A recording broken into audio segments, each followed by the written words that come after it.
Hi y'all, my Florida Keys adventure continues, and today I'm on a boat with my friend Chase Masters, who, if you're new to my channel, I told the story back in November when I come down here. I met this guy at a gas station in the middle of the Everglades, and he come up to me and he said, "Are you that guy from YouTube? I've popped on his screen in the middle of the night. This guy has woke up to my face." But anyway, he took me out last time down here, had a great time with him, so I was coming back down here this time January. I called him up and said, "Hey, if you got any availability, I'd love to book a trip with you." So he did, and we're out here today in the Everglades, low tide. You can see the ground right there. We're in this little channel, and we're gonna be hopefully getting a little bit of everything. So I'm gonna defer to him today. I'm gonna ask him a bunch of stupid questions, but y'all are on a guided fishing trip with me today, y'all. We got a professional here. If I don't catch fish, it's this man's fault. It's always my fault. Now look at this, folks. I'm gonna go ahead and call his ass out right now. He's got on 2 jackets and yet flip-flops. It's cold down here. I come from Tennessee to escape the cold, and I thank goodness I brought a hoodie and some shoes because it's cold out here today, especially on a, 45-minute run? Oh yeah, every bit of it. Boat ride. I had snot. I was like Dumb and Dumber hanging on. You remember Dumb and Dumber when they had the tears and the snot on the back of the motorcycle? Yeah. That's me on the boat ride out here. It was a pretty chilly boat ride, that's for sure. Oh, nevertheless, folks, we out here now. We're gonna have some fun today. Hopefully catch a variety of stuff. And he's got us some live shrimp here, and he's gonna show us how to rig it, what we need to do, and hopefully catch a bunch of fish. And maybe see some stuff here too. He said last year, flamingos in here. Pink flamingos, like on Miami Vice. If I see him, I'll definitely let you know if I see him. You've probably never seen an episode of Miami Vice, did you? No, You're probably just too young for that, because it was early my childhood. When I don't think I've seen. No, I haven't. Was that the one? Who's the guy? Don Johnson. Don Johnson. I think he was Miami Vice. Yeah, because Magnum PI was Tom Selleck.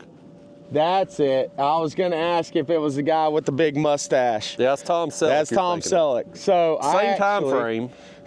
I actually used to have a Tom Selleck mustache, and there's a couple people that are quite upset that I don't bring it back. So here before too long, I may be bringing back the Tom Selleck. All right. We'll just see. So what we're doing here today is we're in Flamingo. We're fishing Snakebite Channel. As y'all can see out here, there's just mud and grass, and it's a really low tide. So what happens is all these fish, they get pushed off of these flats into this channel. So we're going to be taking these shrimp with these jig heads, and we're just going to be kind of working this channel. It's probably a 2-mile channel, and we're just going to be kind of drifting and, you know, see what we can run into today. So normally we catch redfish, snook, trout. There are quite a few sharks in here. We caught a sawfish last week on one of my charters. Oh, that's pretty cool. That was really cool. How big was the sawfish? Because them things get really large. I'm going to say he was probably 12 foot. I never saw the whole fish because this water is pretty muddy. But whenever his actual bill came up, it was rather large, if you will. He probably had 3.5, 4 foot bill on him. It was a big fish, yeah. It was wild. It was a wild fight. The kid that caught it, he had never seen one before, and I told him, I was like, well, we're gonna try to show you the fish, but uh-oh. You about to catch one for I guess I should cast out. Yeah, get your shrimp out there, because I just got robbed. I'm waiting on him to give me the cue, folks. He never cued me up. Bad guiding, man. I tell you, what do you got to do to find a guide down here in the Everglades? I can't ride him too much today, folks. He'll leave my ass out here. I won't be able to find my way back. It's legit a 45-minute run to get from where we launched down in the Keys to get out here. But it's a 2.5-hour drive if you go by road, so. That's wild, man. I still don't get that. You'd think by now they'd have built a road that's more direct line, but Yeah. That's pretty cool about that sawfish, though. Yeah. Are they in here regularly, or? So that was the first one that I've ever seen in here. I've talked to a couple other captains that I keep in touch with, and we kind of bounce ideas off each other and whatnot. And I've heard of a couple being caught in here, but not like, they're not like prevalent, I guess, if you will, not like a shark. So one thing that'll probably happen is once we do find these fish today, we're gonna have to get them in quick because the sharks they're ravenous. Well, in here. I mean, I've had a hard time finding sharks this week, so I'm excited to hear. I think because they're all in here, man. Honestly, there's a lot of them. We catch a lot of bulls and a lot of lemons in here. Nice. So hopefully we can show you one or two today. I might make the 2.5-hour drive up here tomorrow. Hey, I see flamingos right down there. Is that the pink birds? Is that flamingo? No, that's those are called roseate spoonbills. I got something right here. Something's tapping me. I got him. There My we go. gosh. Hey, look right here. That's what I'm talking about. The guide's done been fit. He got a 10-minute head start on me up there before he told me to cast, and I done got the first fish. Oh, there you go. There's your catfish Lord. right there. I mean, I drove 14 hours to get away from these things. So don't touch him like a freshwater catfish because those things have nasty spines and they hurt. So what we do with these is you take the old trusty D hooker and just flip him over like that. Damn, that's a helpful tool right Oh there. yeah, I love them things, man. All right, let's get you another shrimp. What it is the jig head here? Does it matter about the color? Not necessarily. Got pink on there. I like brighter colors, so pink or chartreuse. Some people swear by red jig heads. Some people swear by, just like a natural lead color. But I like the little bit brighter colors, especially in the stained water. We were talking about it on the last video that we did about red's the first color that disappears underwater. Yeah. Well, I think we have about 6 inches of visibility right here, so I don't know if that's too much of, how much that comes to play in this real stained water like this. I think it's more, honestly, I think it's more of the scent of the shrimp. And every once in a while, your shrimp will be down there and you'll feel him kind of kick and flutter a little bit. And I think it's those vibrations that really drive those fish crazy in here. Mm. What size are these jig heads? I believe these are 3/8, Okay. 3/8 ounce. Hook size matter at all? These are a little bit bigger. Missed another one. Amateur. I thought you was a professional out here. These hooks are a little bit bigger than what I like to use personally, but I don't think hook size necessarily matters. You want a little bit of a bigger hook in case you do get into a snook or a redfish, something like that. Something with a little bit more of a gap and a little bit more grab to it. But these here, they're not terrible. They work. But this is just what they had at the tackle store. So that's kind of what I had to go with. Improvise. Oh, I got something else. You messing around over there trying to bait a hook, I done got another one on. I'm a star of this show, folks. Don't you ever forget it.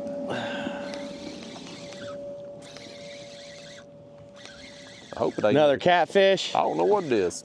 Why, Yep, yes. another catfish. Lord. There is a pile of those things in here.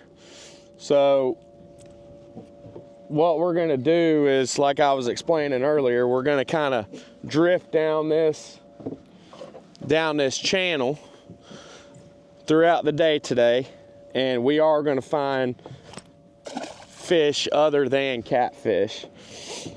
Well, it's action nonetheless. Oh, yeah. They'll keep us from getting skunked, that's for sure. Oh yeah, we got, 2 fish in the first 10 minutes, 5 minutes? Yeah, if that, my first 2 casts. You done lost 2 shrimp, and I done I know. got something to eat them. There you go, buddy. Yeah, folks, we ain't getting skunked today. There's fish in here for sure. And so you were saying, we talked a little bit on the boat ride out here, folks. I mean, hell far, we had 45 minutes. But you was saying that you like this low tide because it pulls the fish off of these flats that would be up roaming around during when the water's up. Yeah, it congregates them. So it congregates the fish. So there's like 3 main channels that they're gonna sit in. And if we can't find the trout, the redfish and the snook in this channel, well, they're gonna be in that channel, they're gonna be in that channel, and they're gonna be in that channel. So it's just putting together where they're gonna be that day. And if we're just sitting here catching nothing but catfish, you know, I wanna work this channel pretty good, but with that also being said, sometimes you gotta move whenever you gotta move, you know what I mean? I didn't buy these shrimp or you didn't buy these shrimp just for catfish, you know what I mean? Right. So sometimes it takes, you know, they come through in little waves. I think what they do is, since the water's low in this channel, I think honestly, current's going out, so current's going that way. I think what they do is they just make passes and they just kind of go up and down the channel, because you'll be sitting here.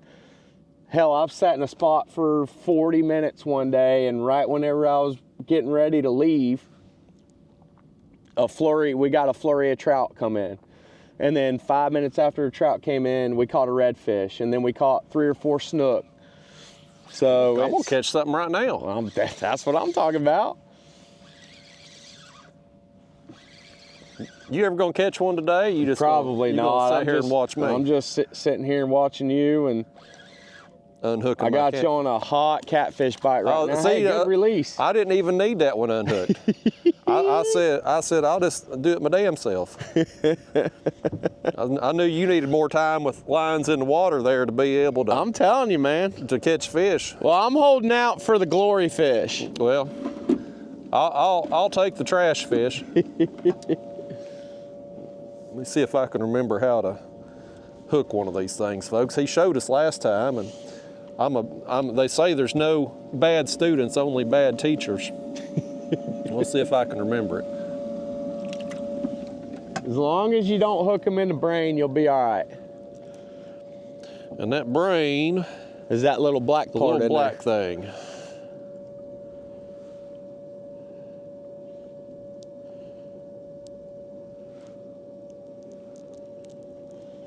Okay, folks, he's still kicking there. That's good. I'm coachable. Let's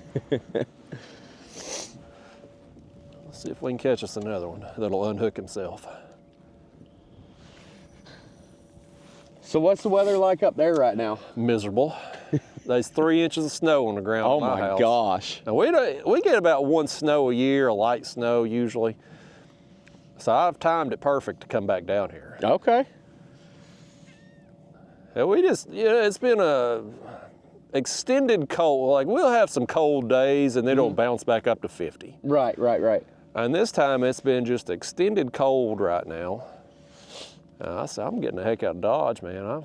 Yeah, I don't blame you, man. Although you get down here and there's been some nights in the 50s and it especially in the wind, it just feels cold. These people watching right now, they got 3 foot of snow at their house and they ain't giving a damn about our 50 degrees. Right. They'd be out here in shorts and a t-shirt. Yeah. I had some clients from, oh gosh, they're from Wisconsin. And I was bundled up, I had long johns on, I was wearing boots. It takes a lot for me to put shoes on. And I was wearing boots and long johns. I had 3 jackets on, 2 long sleeve shirts, and I'm still cold. And the dude gets on my boat and he's in shorts and a short sleeve shirt. And I said, buddy, you didn't bring a jacket? He said, no, I'm from Wisconsin. I was like, you're a lot braver than I am, because I ain't, no sir. So we get back here and the dang, all his hair on his body was standing up because of his goosebumps because he was so freaking cold. It was pretty funny. All right. I guess you get, I got something else right there. Boy, I'm just wearing them out. I'm telling you can't do diddly doo-doo over there. Telling you, I'm just holding out. Well. So the catfish that you've been catching so far, those are what we call hard heads. So we're gonna see if we can't get a sail cat in the mix and get you your slam going. So that's a hard head catfish right there. Okay. Let me see if I can use that tool here. Let's see if I can. Did I show you how to do that last time? No. So the easiest way to do it is just stick that rod in the rod holder. Okay. On the side of the console. And get that thing. Like that? Yeah, but what you gotta do is you gotta bring your right arm down and you gotta flip the angle on him. So bring the fish kind of up. Bring the fish up itself. Let me show you one time. Yeah, I apparently wasn't paying good enough attention. It's all there, good, folks. Bad teachers, no bad students, only bad teachers. So what you do is you get the fish like this. You grab it like that, kind of flip him like that, and he just goes off. So basically all you're trying to do is get the hook point to where it's going pointing straight down and just flip him, and Gotcha. You got it just like that. Gotcha. See one, do one, teach one, folks. Yep. So I'm expecting you to be a pro now. I'm already a pro. Hell, I done caught 4 fish to your 0. I don't think you had a point to be talking about professionals right now. Daggone fishing guide can't catch a fish. I just play one on TV. Literally right now. Yeah, exactly. Literally. We'll get them. Folks, he said the day after the video come out with me and him last time, he got a call from one of his friends. He had done been spotted on the TV. Which impresses me that, I mean, again, your friend seeing me down here. I'm telling you, you've got a following in Florida. I find it hard to believe, but between meeting you at the gas station and your friend calling you because he's seen the video, I'm starting to believe it, I guess. It's wild, man. It's wild, whenever you think about it, like how small the world really is. Oh, yeah. You know what I mean? Yeah. I've wondered, because, I mean, statistically speaking, I got like 57 million views. I've had to have had some famous people. Oh, of course. Watch a video. Of course. Like I wonder who the most famous person is that's watched a video of mine. Well, I can promise you it's not me. Well, dang. Here I was going to ask you autograph or something. Yeah. It's had to be somebody though. Oh, I guarantee it. I guarantee it. I just, and I've had some other big YouTubers comment, and they're kind of famous in today's world. I mean, it's right. a different kind of famous. Right. But as far as like big time celebrities, I think the biggest one that I know about for sure, and I don't know if you will appreciate this or not, but when I saw it and I had to verify his account, like I went and like, is this really him or not? But it was Cooter from Dukes of Hazzard. Really? From a few years ago, yeah. Oh my gosh. Cooter commented on a video a few years ago, and I went and clicked on. I'm like, this ain't real. And sure enough, it was like his actual channel that when I Cooter Brown, right? Isn't that Cooter Brown? Was his last name? I don't know that I knew his last name. I think that's what it is. Breaker one. I may be crazy, but I ain't dumb. Crazy Cooter coming at you. But yeah, when I was like, I've made it. Like I called everybody I knew. I'm like, y'all ain't gonna believe this. Right, Cooter commented on my video. That was awesome. Pretty cool. No, that's awesome, man. But they's had to be somebody, some big athlete, I mean, here I am. I'm a fan of Peyton Manning. Peyton Manning may have watched one of my videos for all I know. I mean, you just never know. You never know. I'm over here wasting shrimp, man. Well, you still ain't caught fish. Things are looking grim right now for me. I may have lost a shrimp too. I don't feel like nothing's on my hook. Now, I done got robbed too. Oh boy, I'll bring you one up there. Okay. He's a bait delivery person now, folks. He's the Uber of bait. Uber Eats for fish. I'm starting to think that we should have bought a lot more shrimp the way I'm going today. I guess out here you just kind of, you're out in the middle of nowhere. You run out of bait out here, it's just done for. Well, then you start using artificials. Kind of switch tactics a little bit and throw something that don't have as much smell and it's got a little paddle tail on it. Okay. What kind of tackle does a person need for this kind of? This feels like, I guess, lighter gear, medium. Yeah, I mean, I'd say like bass stuff. You could get away with bass stuff. Okay. Maybe a little bit heavier bass stuff. Not necessarily like a flipping rod or anything like that. But I mean, these rods here are 10 to 12 pound rods. So, you know, you're still going to have a good fight. You know, Oh, you gonna catch one finally? No, I'm not. Okay, I'm gonna good. miss him. I don't want you to break the streak if you're supposed to break the streak here, by gosh. Look at this. He's Oh, getting I there, got folks. me a catfish, boy. I've turned him into a catfisherman, y'all. I'm telling you. You can take the kayak catfish guy away from the rivers, but he's still gonna catch the catfish. Now, do them sharks come up and eat the catfish? I've seen them do it before. They don't do it per se, like, it's not very, very common. It's mainly like the snook and redfish. It is, honestly, it's crazy. Kept my shrimp, look at that. Well, I mean, by gosh, got the fish and the bait. So, I don't know how they can decipher, you know, in the water. I don't know if they see them. I don't know if it's a different smell. I don't know if it's tail beat, you know, like the way a certain fish swims. But I've had sharks eat probably, You got another one. got another one. I've had sharks eat probably, I would say, 6 to 1 snook and redfish to a catfish. So you get sharks pretty regularly. Oh yeah. Well, and that's the thing about this area is there are a lot of sharks in this area. You wouldn't be able to tell by today. But the thing is, like, it's the same thing, same premise as all the fish. They're all pushed into this channel right now.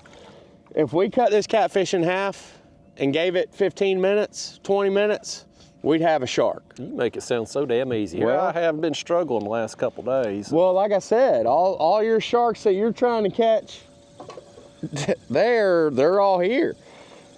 I've been in the wrong spots, what he's saying, folks.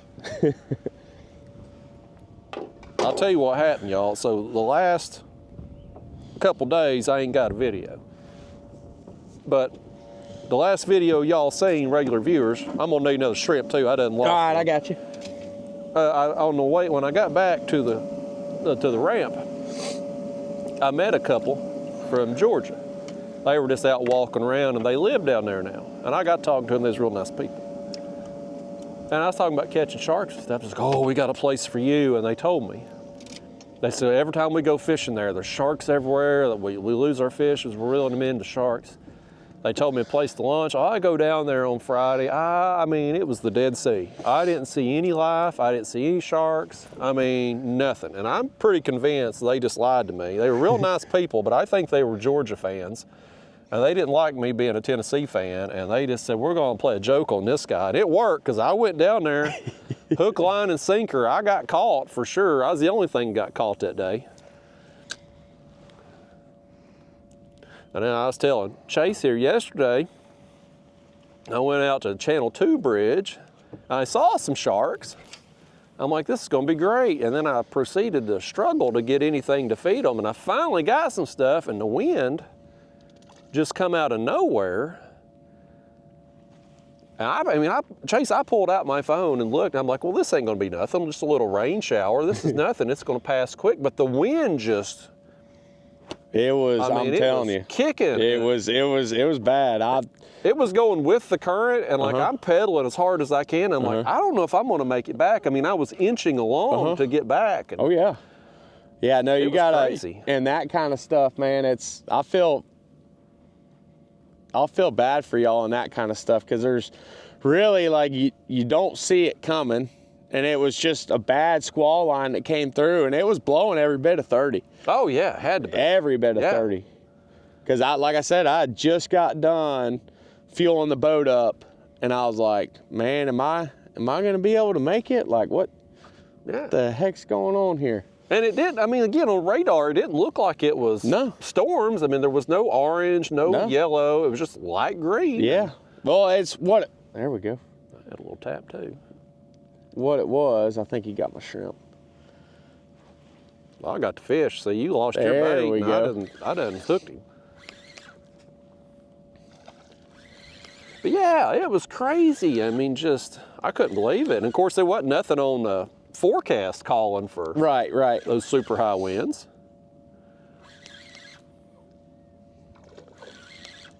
That almost is acting like a redfish a little bit. I don't think it is. I think it's catfish, but well, we can call him whatever he wants. He's a little bit bigger. Well, let's see if I can. Let's see if I can use the de-hooker here, folks. All right. See if he's taught me well. All right, let's see. We're gonna get that thing. We're gonna get the hook pointed down. Yep. And then just flip it. There you go. I didn't even have to. Perfect. All right, folks. I am coachable. I'm student of the month here. I'm gonna make the honor roll. So I think what we're gonna do is we're gonna use one more shrimp here, and then we're gonna drift up about 100 feet and see if we can trade some of these catfish for a redfish or a trout. Or snook. Well, I'm agreeable to anything. You know, like I said, all this stuff, it's all new to me, so I just like catching fish. I caught my life jacket right now. Bear with me, folks. There we go. Oh, gosh. I'm gonna catch something, even if it's myself. That may have been my shrimp kicking, what I thought was a bite.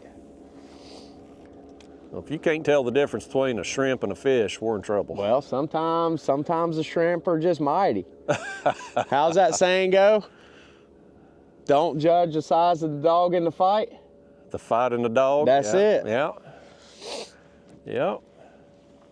Speaking of shrimp, so the last time we were here in November, our last night before we had to leave out, me and my girlfriend went to a place called Twisted Shrimp there in Islamorada. Yeah. It was amazing. That place is very good. It's the only good restaurant I've eaten at down here. Really? Every place I've been's been terrible. Really? Yes, but the Twisted Shrimp was amazing. Have you tried square grouper yet? I've not. So it's a little bit on the fancy end, but you done lost me at fancy. Yeah, no, I'm just saying they got good food there. They got really good food there. And I know you're not much of a seafood eater, but with that being said, they've got a Philly cheesesteak that'll knock your socks off. You ain't got socks on. How they gonna get knocked off? You ain't wrong. I don't know what you're talking about. You ain't wrong. But yeah, no, they've got pretty good food there, man. There's a place called. Oh boy, did you see that hook says Bill Dance? Bill Dance, baby. Another catfish. Well, there ain't been no shortage of them today. But at least we're catching them. I feel like my shrimp's getting lively down there, but ain't nothing hit him yet. Well, let me tell you what else I eat too the other night. So driving down, that's why you've caught me. Yeah, that's why your shrimp's getting lively. He just spit my shrimp out. This guy, he don't want me catching no fish, folks. He said he'll catch my line. Full on sabotage. He's jealous I was catching more than him. There you go, bud. Oh, you can catch all these you want, bud. I promise you. You done got my line all messed up here and everything. You've totally sabotaged me. You gotta watch us fishing guys down here. I know. If I was any other person out here, he'd be trying to help me catch fish, but since he's trying to be the star of this video, there we go. I done got his sabotage undone though. All right.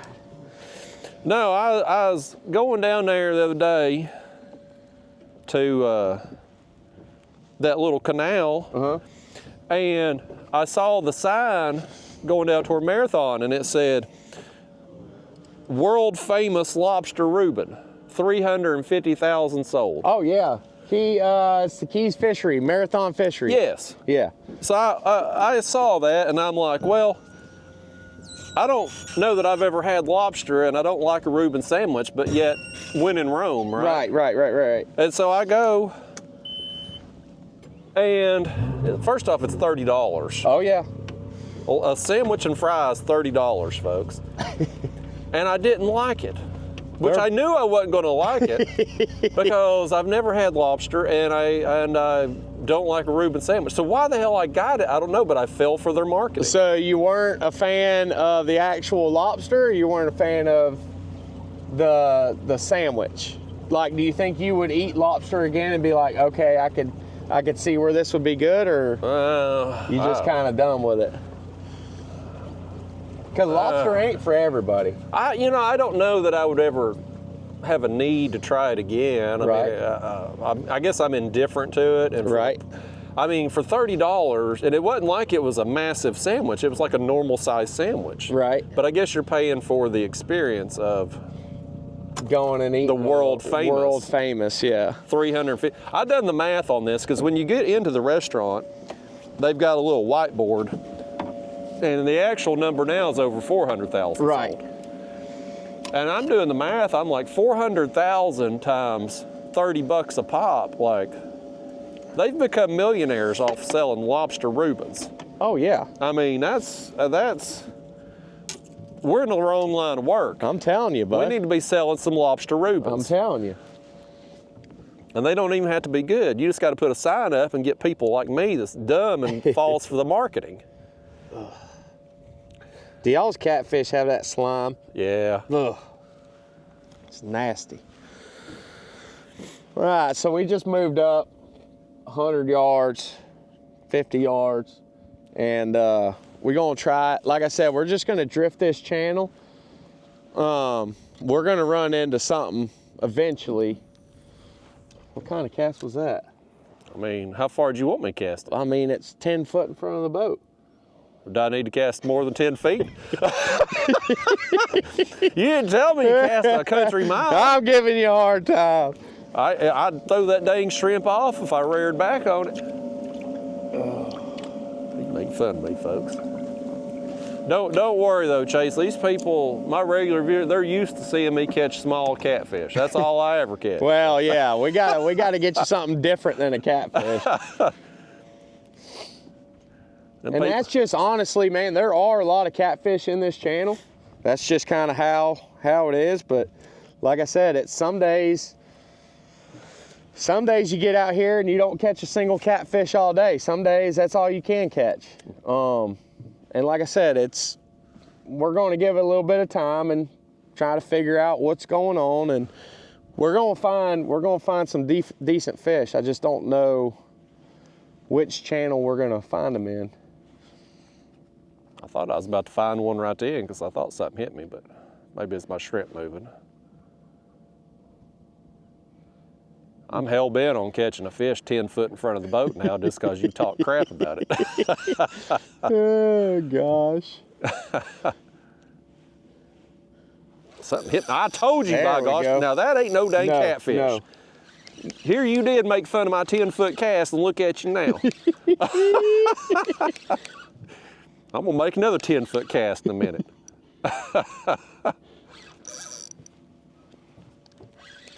You gonna need the net on him? I don't know what it is yet. It's running, though. I think it's a redfish. It thumped me pretty good. Going up under the boat. All right. Oh, Oh, that's little a snook. snook. There we go. Nice. How about that? You moved 10 feet, and now suddenly we're on a snook. He talked crap about that, folks. You heard him talk crap about my 10-foot cast. Come on, buddy. Give me that jig back. That's all I want. All right. Nice. Looky there, folks. Nice little flamingo snook. There we go. One of my That's a favorite fish to eat right here.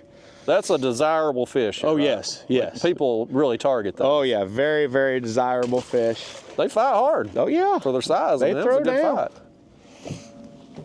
Hopefully we can find his grandma. How big's them things get? The biggest I've ever caught was probably 40, like, we'll call it 41 inches. Wow. But I've heard of some people catching them 40, 48, close to 50 inches. Dang. Like a 30-pound snook, yeah.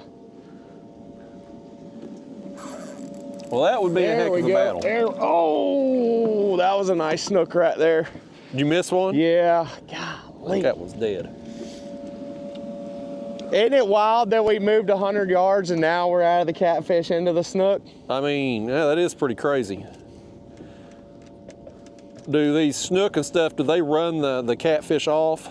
You know, I don't know, to be honest with you. It seems like whenever you're catching snook, you're catching snook. It seems like whenever you're catching catfish, you're catching catfish. So I don't know. I don't think they necessarily travel together.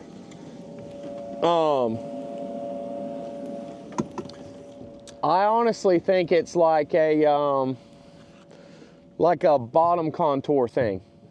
Okay. Like they just kind of live in similar places, but not the same place. So for example, like for whatever reason, that bottom contour 100 yards back behind us, they didn't like that. But you move up a little bit and here they are, they love it. So, caught my jacket. Well, you'll be happy to know I casted this one 15 feet just because you give me a complex back. Hey, no, you got yours in the boat. I didn't get mine in the boat. So that's kind of, you know, some days are faster out here as far as like how often you get your bites, you know. That's what I tell everybody whenever I fish them is basically like, I can take you to where they live, but I can't make them eat. That's what fishing is. Yeah. You know what I mean? It's just kind of. Well, I mean, we were bit instantly pretty much getting out here. You know? Oh, yeah. And is it like that, like days you come out, I mean, let's say a person books a trip with you and never been down here before. Is that pretty, I mean, even if you're catching catfish, you're catching something pretty consistently like that, or are there other days? There's days where I've been out here and I haven't caught anything. Oh, something thumped me again. Right here, let's catch one right in front of this guy. There we go. He ain't gonna look at it, he don't wanna see it. Well, that's a catfish. Well, but he don't know that. He ain't even gonna look this way. He's gonna pretend like I didn't just catch a fish right in front of him. And I do think too, so you know how we talked about kind of like how they don't like living together or whatever? I do think that the catfish will come in and run those snook off. Really? So you think they're gonna be the believe that. ones? Okay.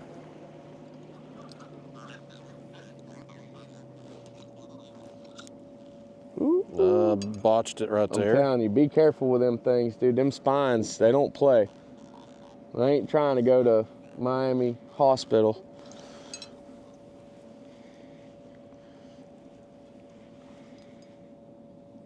Y'all don't be making fun of me on video now, because this is a foreign concept to me.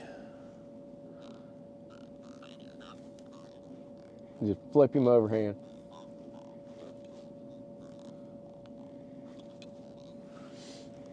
Gonna make me. I just want you to be involved in this, Chase. That's what it is. I don't know why y'all just can't use pliers on a fish like a normal. Because I don't like touching them. Got the line all I know. slimed up. I done it good. Gross.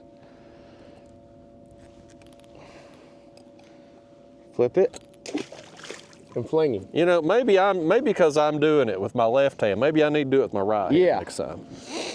I bet that's what it is. It's one of them things like scissors. You just can't use them if you're left-handed. We got all kinds of problems as left-handers. You right-handers don't understand. Right, right. You don't know how bad we got it in this world. Is that a real thing with the scissors? Oh yeah. Really? Oh yeah. They make left-handed scissors. Are you serious? Yeah. I'll tell you what I do is I turn the scissors upside down. And that helps me. Can openers are the same way. Well, I could see that. But yeah, us left-handers, we got it rough. That sounds miserable. I know. You ought to have a little sympathy on us. Let's clean that slime off there too.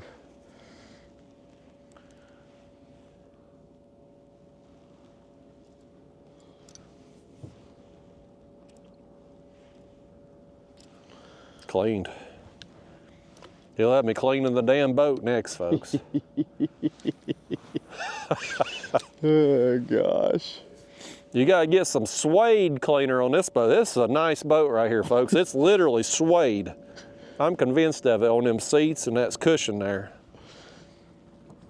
How many boats does your boss have? A lot.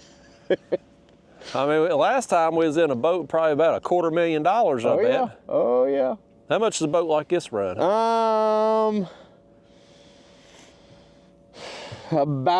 It's pretty close to what that one we were on the first time. Yeah.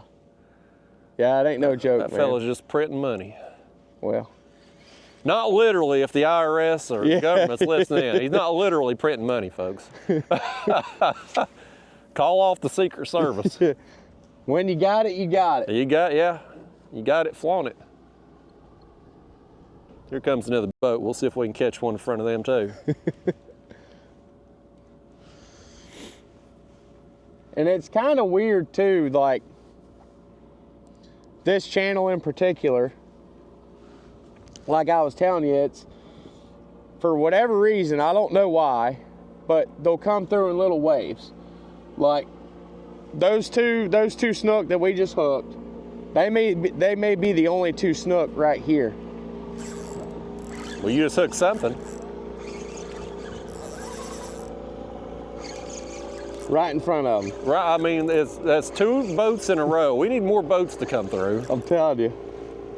I bet you they ain't caught a damn thing all day. I think that's running a little bit. Let me get this out of your way here. That one's actually going to look back and see what you're reeling in. They're being all coy about it. They don't want you to know that they're looking. Oh, they're looking. Nice. Oh, yeah. You can net your own damn fish. Yeah. You're going to show me up on my own video like this. I ain't going to net it for you.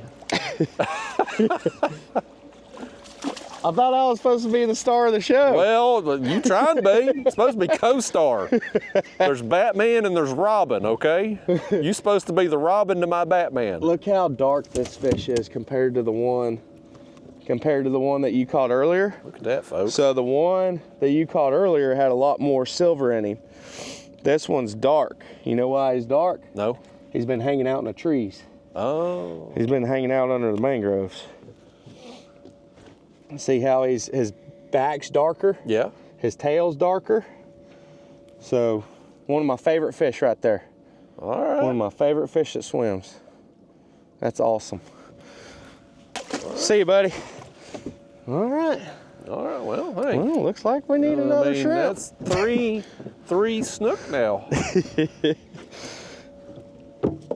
I kind of like it whenever a plan comes together. That's Hannibal from the A-Team.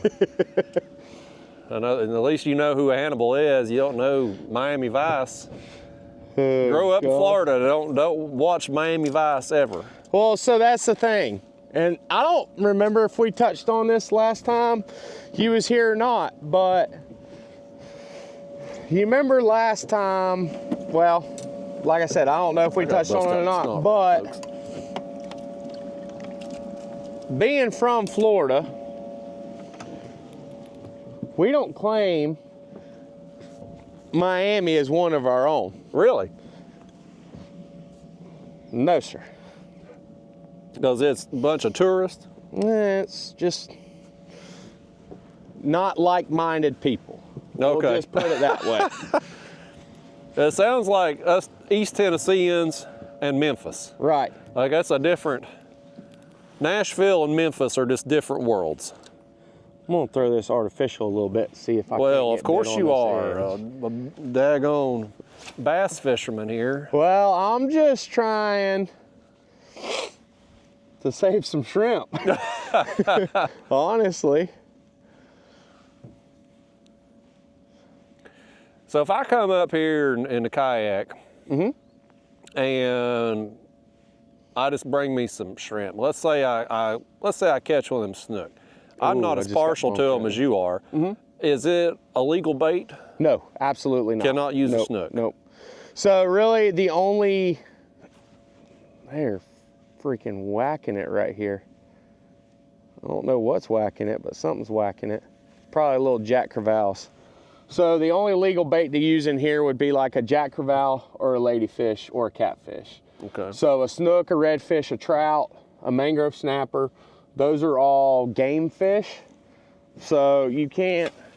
Even if they're legal size, you cannot use them? I mean, I'm not gonna incriminate myself because I don't know the law, but if you put that out on YouTube, you would get a lot of flack off of it. Sure I like would. just because, honestly, man, we don't like feeding the sharks here. I know you like the shark fish, and that's fine, but with that also being said, like we talked about before, this is how I make my money. I want to try to save every snook in here. Gotcha. Like, I don't let people keep snook on my charters. Uh-oh. I think I'm snagging something. You had a crab. Is that what it was? That a was a crab. That was a spider crab. You got part of the shrimp, but it's actually still moving though. So, I mean, I think if you were to, the thing is, you got to keep the fish whole. Can't cut them up. So it's not like you can have, you know, like your speckled perch video or your crappie video that you did. It's not like you can have, what's the legal size on them? 10 inches. So it's not like you can have a 5-inch head and a 5-inch tail. You know what I mean? You got to keep the fish whole. Well, there's gray areas with that. Well, yeah, it's honestly, man, I would say that if you caught a jack crevalle and you brought him out here, you would do pretty well on the sharks out here. And you can catch jacks. I'm surprised we haven't caught any jacks yet on the shrimp. I do catch it if I use a bass back home because they're the prized fish. Right. They're the snook of East Tennessee. Right. Boy, people get tore up. Oh yeah. Same with the crappie there. But you've seen some of that. You're like, yeah, people are partial to them things. Well, and it's kind of like, you know, I'm partial to my snook. Yeah. And also a permit. Like, from what I understand, permit are one of the best eating fish in the ocean. I'll never find out. You know, I'm not going to eat one. If you was starving on a desert island, you wouldn't eat one. You'd just starve to death. Is there a dog there with me? You gonna eat the dog before I'll the eat permit? the dog before a permit. It's just, I don't know, man. This video just took a turn, folks. Did we just get into the morbid section? We just got into it right here, but he's gonna eat a damn dog before a permit. Nah, I mean, I don't even know what a permit is. If I was starving, they look a lot, we call them fancy jacks because they look like a jack crevalle, but they're one of our targeted species down here that people pay a lot of money to come down here and catch. And it's they're already tough enough to catch as it is. I don't want to be killing them all. You know what I mean? Ain't that funny though, how some fish, throughout the course of mankind, some fish have been deemed sport fish and desirable, and other fish are just trash fish. Right. Like a catfish. Yeah. Well, A catfish here. yeah, right. Yeah. I use the example of carp all the time because in Europe, carp are highly sought after. Right, but right. Anywhere in America you go, they are trash fish. Right. And it's just amazing how we've deemed certain things desirable and other things not so much. Right. Like, who makes those rules? Right. How did they ever come to be? Right. It doesn't make any sense, man. But at the same time, it's kind of, you know, like, there's certain fish down here, like a pinfish. So you've seen a pinfish before. Yep. So I've caught, back whenever I lived up in Central Florida and I used to fish Tampa Bay all the time, I caught a pinfish as big as my hand. Really? Like a big pinfish. Wow. Oh yeah. I mean, this thing probably weighed 2 pounds. You ain't getting them over here at the bait shop for $3 No. So I caught him and I was like, you know, how much different could this be than a bluegill? Because I like whole fried bluegill. And that was the nastiest fish I've ever had in my life. Really? Oh, it was disgusting. I mean, I ate the whole thing because I'm not one to waste, but... I can't get a hold of that shrimp, folks, if my life depended on it. There it is. Now, do they keep records of pinfish? Like, is that something that you could have... Like entered in as a world record or something? Well, yeah, like a state record type thing. I'm sure they're probably, I'm sure there's records on them all, you know what I mean? I mean, somebody's probably turned it in. Oh yeah. I would have to Google it.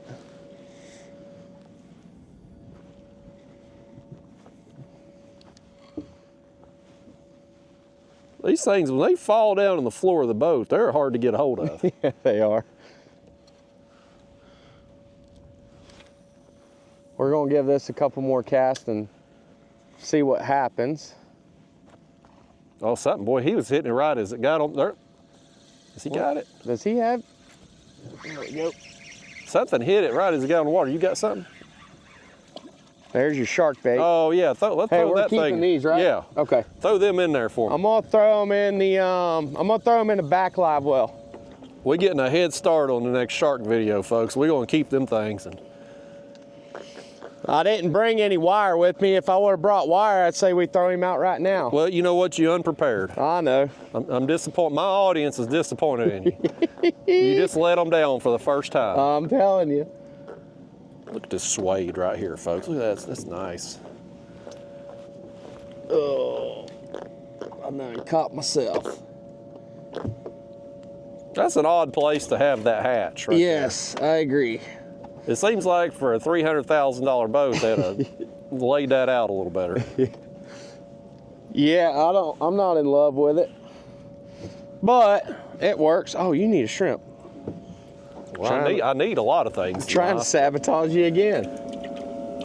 I've been doing it all day. I don't know why you're gonna stop now. Why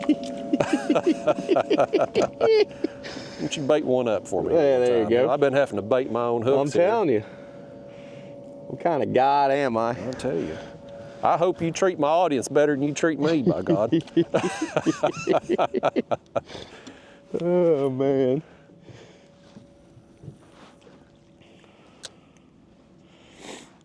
Oh. Now, when the water gets down like this, how long is it going to stay down? Oh, boy, something held me that right was a there. good hit. Something hit it hard. Looked like a good hit. I don't have a clue what it is. It's running all over creation here. Coming right at us. Oh, nice trout. So this is a desirable fish. Yes, if he's 15 inches, we're gonna throw him in the box and he's gonna be dinner. All right, folks. Let me, He's gonna be close. yeah, I think he's there. I'm pretty sure he's there. Them old snaggletooth. Uh-huh, look at that thing. Them old snaggletooth. Look like them Alabama women. I just pissed off all of Alabama. They's already mad 'cause their football team sucks now. Can't even make a playoff. All right, he's 15 and a half. He's good. All right, yeah. See, He's coming home. Caught you dinner right there. That's what I'm talking about. Better than any dinner you're going to buy in Alamorada, I'll tell you. Oh, yeah. Oh. I haven't caught my life jacket. Now I've caught my pants. Well, hell, since I caught you dinner, at least you can do is bake my hook again. All right, we can work that out. That's a hell of a trade. I'm telling you. I'm telling you. So when the water, before that fish so rudely interrupted us, so when the water's down like this, it's down for how long, you think? It really just depends. So today, honestly, I think the tide chart's wrong. Because they said that today... Well, they've never been wrong a day in their life. Yeah, exactly. They said today the tide wasn't supposed to be low until 9 o'clock tonight. It's 11:06. So it's kind of... like I said, I think it's wrong. Generally, 4 to 6 hours. Okay. That's your window. On something like this, like I said, if you come out here in your kayak, you know, if you see the current going that way, like I said, you look at that post. You see the current going that way, it's going out. You see it coming this way, it's coming in. If you see it like a stream off the post, it's going fast. If you see like a little trickle, it's going slow. That means it's either just started or it's getting ready to turn to whatever tide that's comes next, either whether it's high tide, whether it's low tide, whatever it is, you know. So generally it's 4 to 6 hours, depends. Like I said, today, whenever I read it, it said that it was supposed to be just one really, really long 12-hour tide today. And that's not common. So, but we got low water and, you know, seems to be working out so far. So this is going to be really stupid, but like somebody like me, I pull up the Google and I see high tide this time, low tide this time. How do I interpret that? Like when it says, let's say tonight, it says low tide 9 p.m. 9 p.m., yeah. Is that when it's at its lowest, or is that when it starts? That's whenever it says the low tide. If it says low tide is at 9 p.m. Now, granted, it may be 9:30 before it starts to switch, because there's usually a 30-minute window depending on where you're at. Like if you're around a bridge, generally if it says it's low tide at 9 o'clock, the tide will start coming back in at 9:01. Like there's not much of a delay, maybe a 10-minute delay. Back here, it's generally about 30 minutes, so you get like a little bit of lull, like a slack tide, something like that. So that's kind of how it works as far as back here, and opposed to like bridges and whatnot. But to answer your... Something hit me. I think you got my shrimp. To answer your question, yes, whatever time the tide says, if it says it's going to be low at 9 p.m., that's going to be the low in the start of the incoming tide. So I should plan my trips a couple hours before whatever that low tide is. Correct. And plan on fishing a couple hours past. Correct. So generally, like if you come fish this area, say you decide to bring your truck up here tomorrow and you want to come fish this area tomorrow, I would try to get here 2 hours before the low tide, fish the whole low tide and the first hour of the incoming. That's what I would do, honestly. And what I'll do is I'll show you on the map in there, and you can actually pull it up on Google Maps. But like I was telling you, see these little drains and stuff? So whenever the tide starts coming in, those fish are gonna stage right in all these little drains waiting to go back up on the flat. So whenever the water starts rushing in, this is gonna be where they enter and exit the flat. So that's why we kind of fish the drains instead of, you know, I mean, we were catching catfish there, but we're close enough to this drain to where, you know, we're still in their general realm. The next drain up is 200 yards that way. Say we go another 150 yards that way, we may not, you got another trout. Well, I'll be damned. Didn't I tell you how they come through in waves? In waves, yeah. Isn't that wild? It is. So he's definitely not gonna be big enough, so we'll go ahead and just use the D-hooker on him.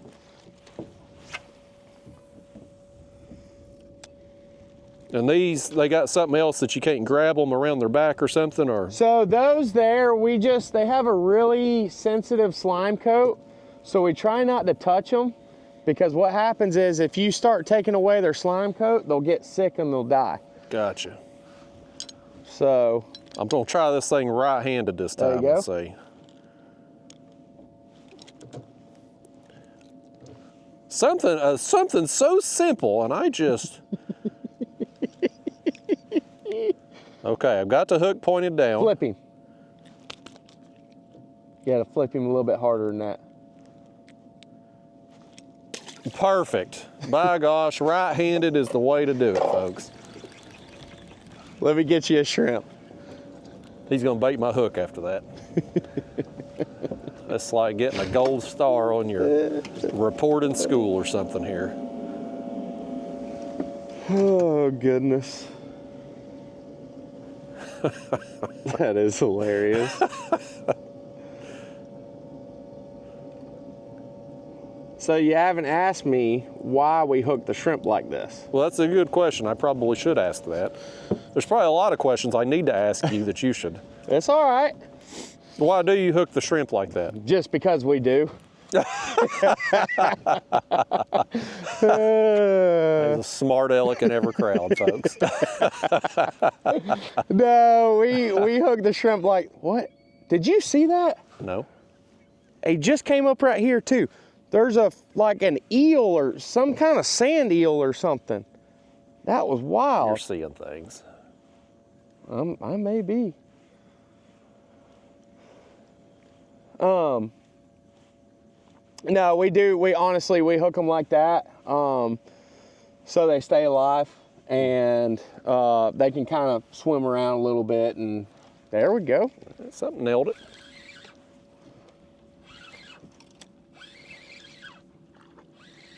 Looks like a little bit nicer trout right there. Yeah, it's funny. We got on the snook. They moved out. Now here's the trout.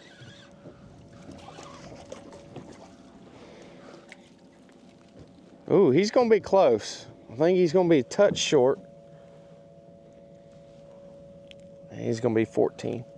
14 and a half. He's fat though, man. He's got two teeth on that one. Yeah, he ain't a snaggletooth. That one there's from Georgia, like them women.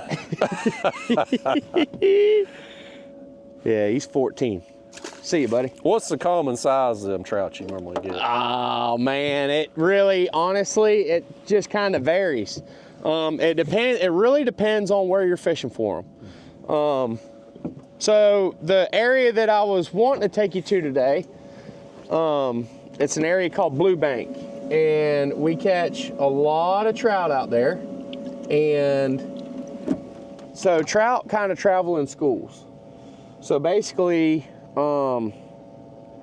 like if you find, a lot of the times what you'll do is you'll be out there and you'll find a school of fish, and they'll be from 16 to 20 inches, and you won't catch a whole lot of 14s. And then you'll find another school and it'll be 12 to 14 inches. It's just, there ain't no rhyme or reason, but I think the fish like to hang with their size class fish, if that makes sense. Yeah. So I can't figure out why they do it, but that's, you know, they do it. I'm bound to determine to get a trout on this artificial, or a snook. I don't think it's gonna happen. I'm telling you.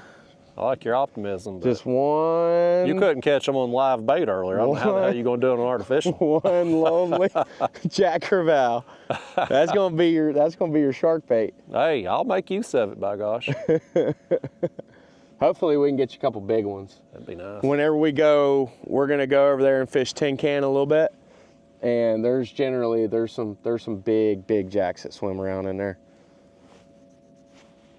I guess out here, is this pretty common? I mean, we're out here, we're filming this on a Sunday, folks, so this is a weekend. I would expect this to be kind of a busy boat traffic day. Is this kind of normal amount of people you would see back here? I mean, it's honestly this area, so no. To answer your question, no. I think what's happened is, like, this area has been kind of dead for the last week and a half. Like, the fishing hasn't been very good in here. You think it's caused the cold temperatures? Yeah, it just fluctuates, too much fluctuation in the temperature right now.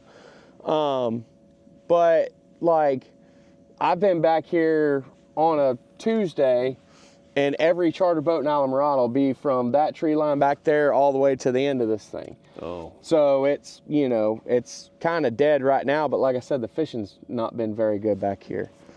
So it's, I think that plays a lot into it.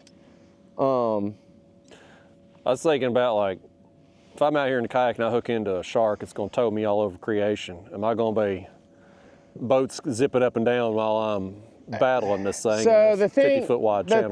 The thing about it is, man, it really, so, you know, whenever we were coming in here earlier and there's that boat that was going on the edge of the channel, and I always slow down for other people fishing. Mm-hmm.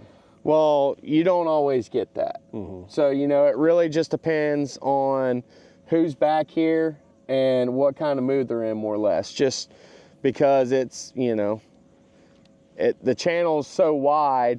But if somebody sees you hooked up to a fish, they'll slow down.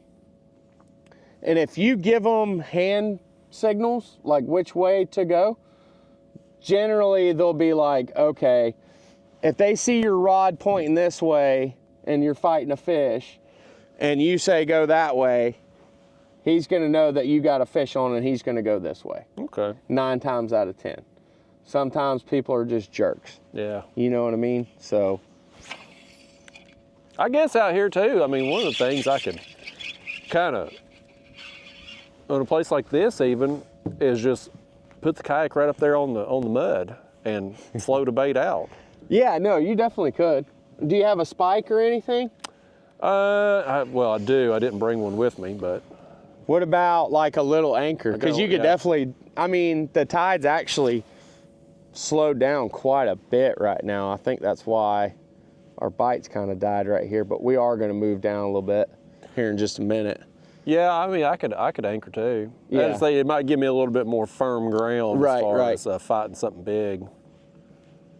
Because you see big sharks in here, right? Like I've caught big sharks in here.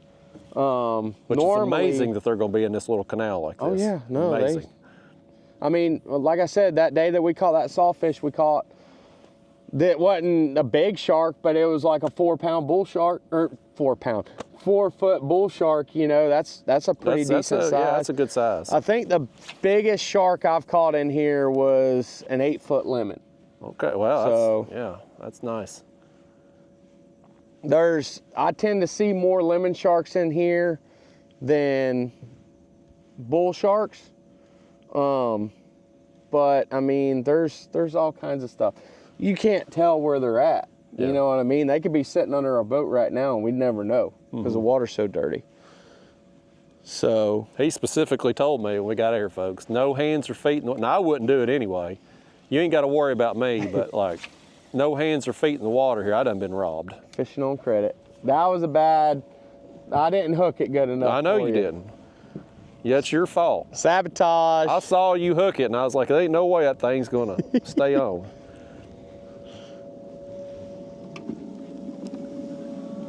I think we're gonna use one more shrimp in this area and then drift on down a little bit more. Okay, I'm with you. One of the perks of hiring a guide is you get stuck making all the decisions. I'm out there, you know, I don't have a lot of confidence in what I'm doing out there in the ocean and stuff. And so if I'm not getting results, if I'm not getting bit, I start playing mind games myself, second guessing myself. And then I'm thinking about moving or changing techniques or whatever, you know, and it's an ongoing battle I have to fight because I'm gonna end up spending a lot of time without a bait in the water. You don't think we do the same thing? Oh, I know you do, but it's on you, it ain't on me, because I don't have to think. Exactly. The pressure's off of me, it's on you. Exactly. Yeah. I tell you, man, oh, that was a good little bump. Little tap. He's on there. He's got it now.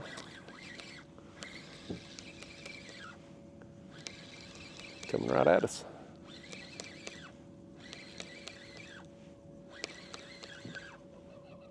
Catfish. Kitty, kitty. Well, good thing I know how to use my right hand to use this de-hooker now. Oh, gosh.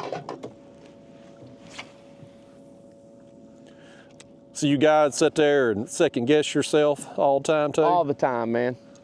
And it could be something that I have 100% confidence in too. There we go. All right, it wasn't pretty, but I got there.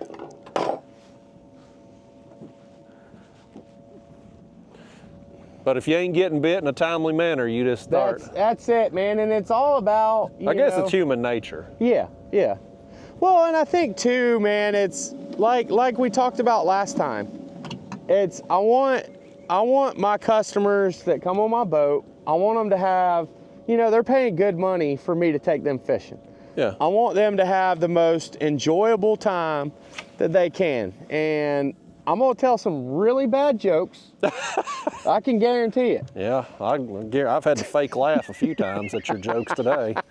Especially, you know, while we hook a shrimp like that, might be the worst joke of all time. So I'm gonna tell some really bad jokes, you know, but at the same time, as long as people are having a good time, you know, I want to be a little part of their happiness in Islamorada. Mm-hmm. And I feel like, you know, if we can go out on a boat, we can share a couple laughs, we can catch a couple fish, that's what it's all about. You know, because like you said, there's people that are going to be watching this video in what, a week or two or a week, whatever? Yeah. There's going to be people that are watching this video that got 3 foot of snow. Yeah. Like the guy before you showed up, they said that one of my buddies was running a charter, and he said that his son has been shoveling snow or plowing snow for 2 days. I couldn't even imagine that. That'd be miserable. I'm telling you, I'm here to tell you. I just... Oh, a little tap. Got him. Yeah, snow, it was nice as a kid when you get out of school, but I don't, as an adult,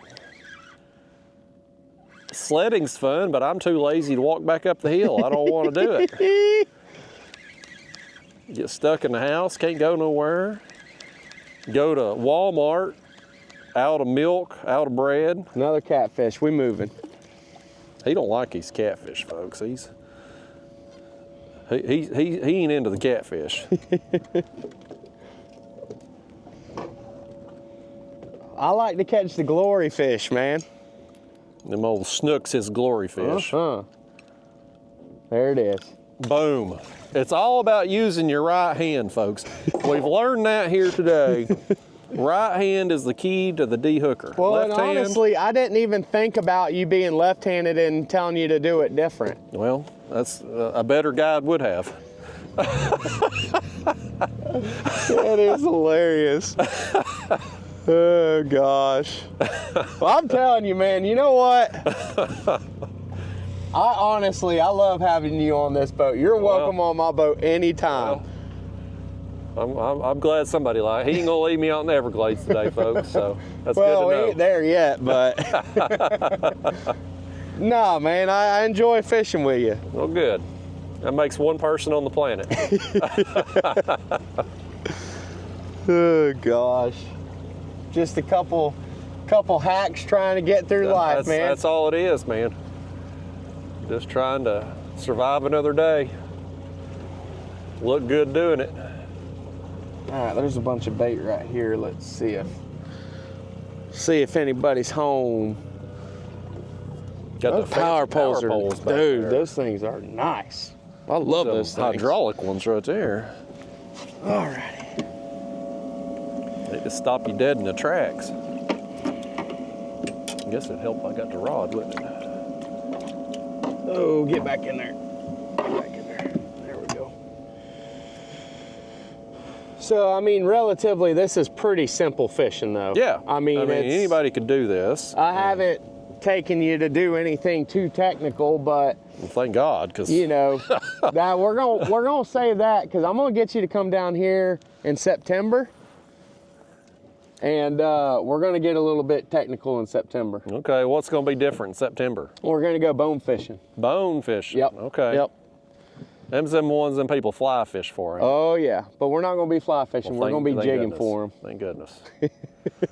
I took a fly fishing class one time. I think I was hung in every tree in the Smoky Mountains. I've never been so frustrated in my life. At one point, I was about ready to tell the instructor, like, I'm willing to just pay you to take me back now. Yeah, I've had it." exactly. Exactly. We spent half a day learning all these fancy casts at the building, and we go out to the mountains, and there's something you can't do none of them fancy casts because there's a tree everywhere. Right. I was so frustrated that day. I was like, I ain't ever fly fishing again. Yeah, it'll wear on you for sure. I guess out here, it's wide open. There's no trees to get snagged. No, no. So that's kind of. We need to catch a fish right here in front of them. Is that the first time a boat's come by and we haven't caught a fish? I set the hook just because right there. Okay. I like it. I like it. I hope I didn't pull the shrimp off. No, he's still on there. So that's something similar to my boat right there. Well, I'm glad your boss let you borrow this one then. Well, that's what we're gonna go bone fishing on in September.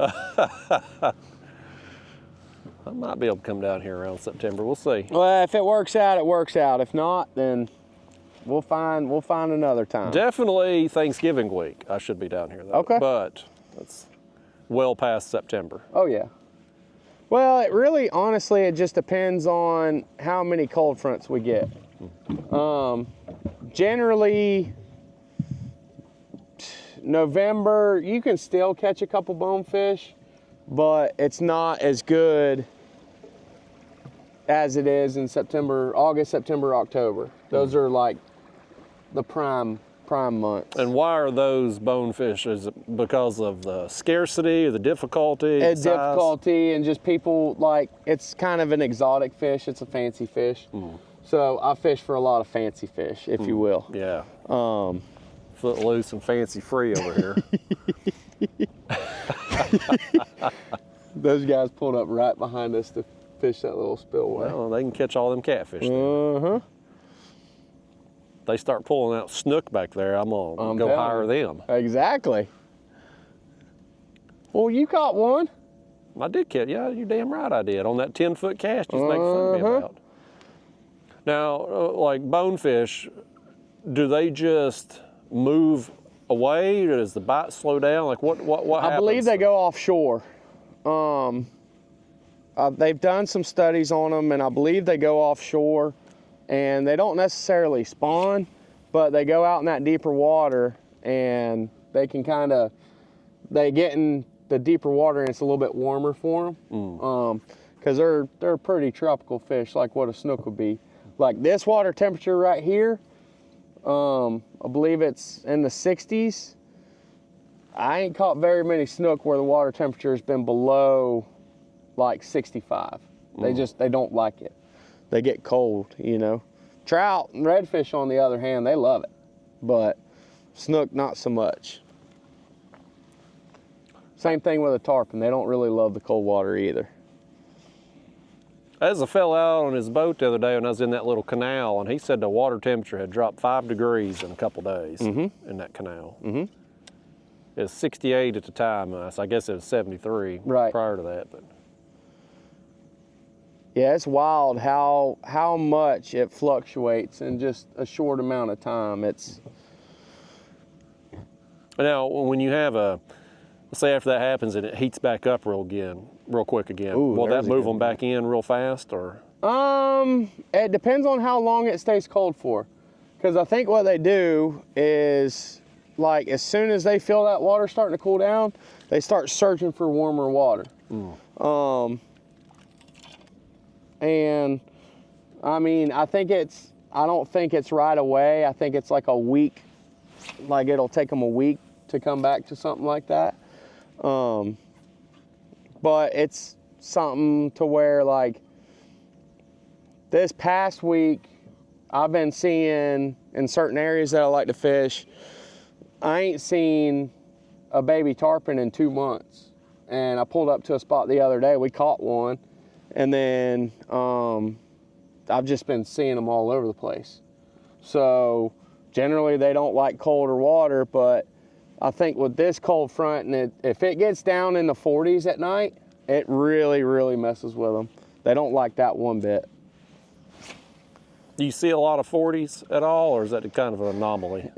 I mean, it's happened, or it does happen, but it's generally for like, we'll get it for like 1 or 2 nights, and then it's done. It'll go back to being in the 50s again. So. Well, I definitely didn't bring enough clothes for the nighttime temperatures that we have had down here, but I hope the worst is behind us here. I believe so. How long are you in town for? I got to leave out next Saturday morning. Well, 18th or whatever. So we had a cold front that come through yesterday. That's what all that wind was. And then I think we got another one coming on like Tuesday, but I don't think it's supposed to get like real cold. And I don't think it's supposed to be like 40s or anything like that. So, hell, they said it was going to be 28 degrees in Miami from this last little Arctic blast that, you know. There's something. There we go. Miami will sell out of coats. Oh, I'm telling you. If it hits 28 degrees. I thought you were going to say something else. Don't sell out of that too. I think you can get anything in Miami, can't you? I'm telling you. Anything that your heart desires. And some stuff that you don't want.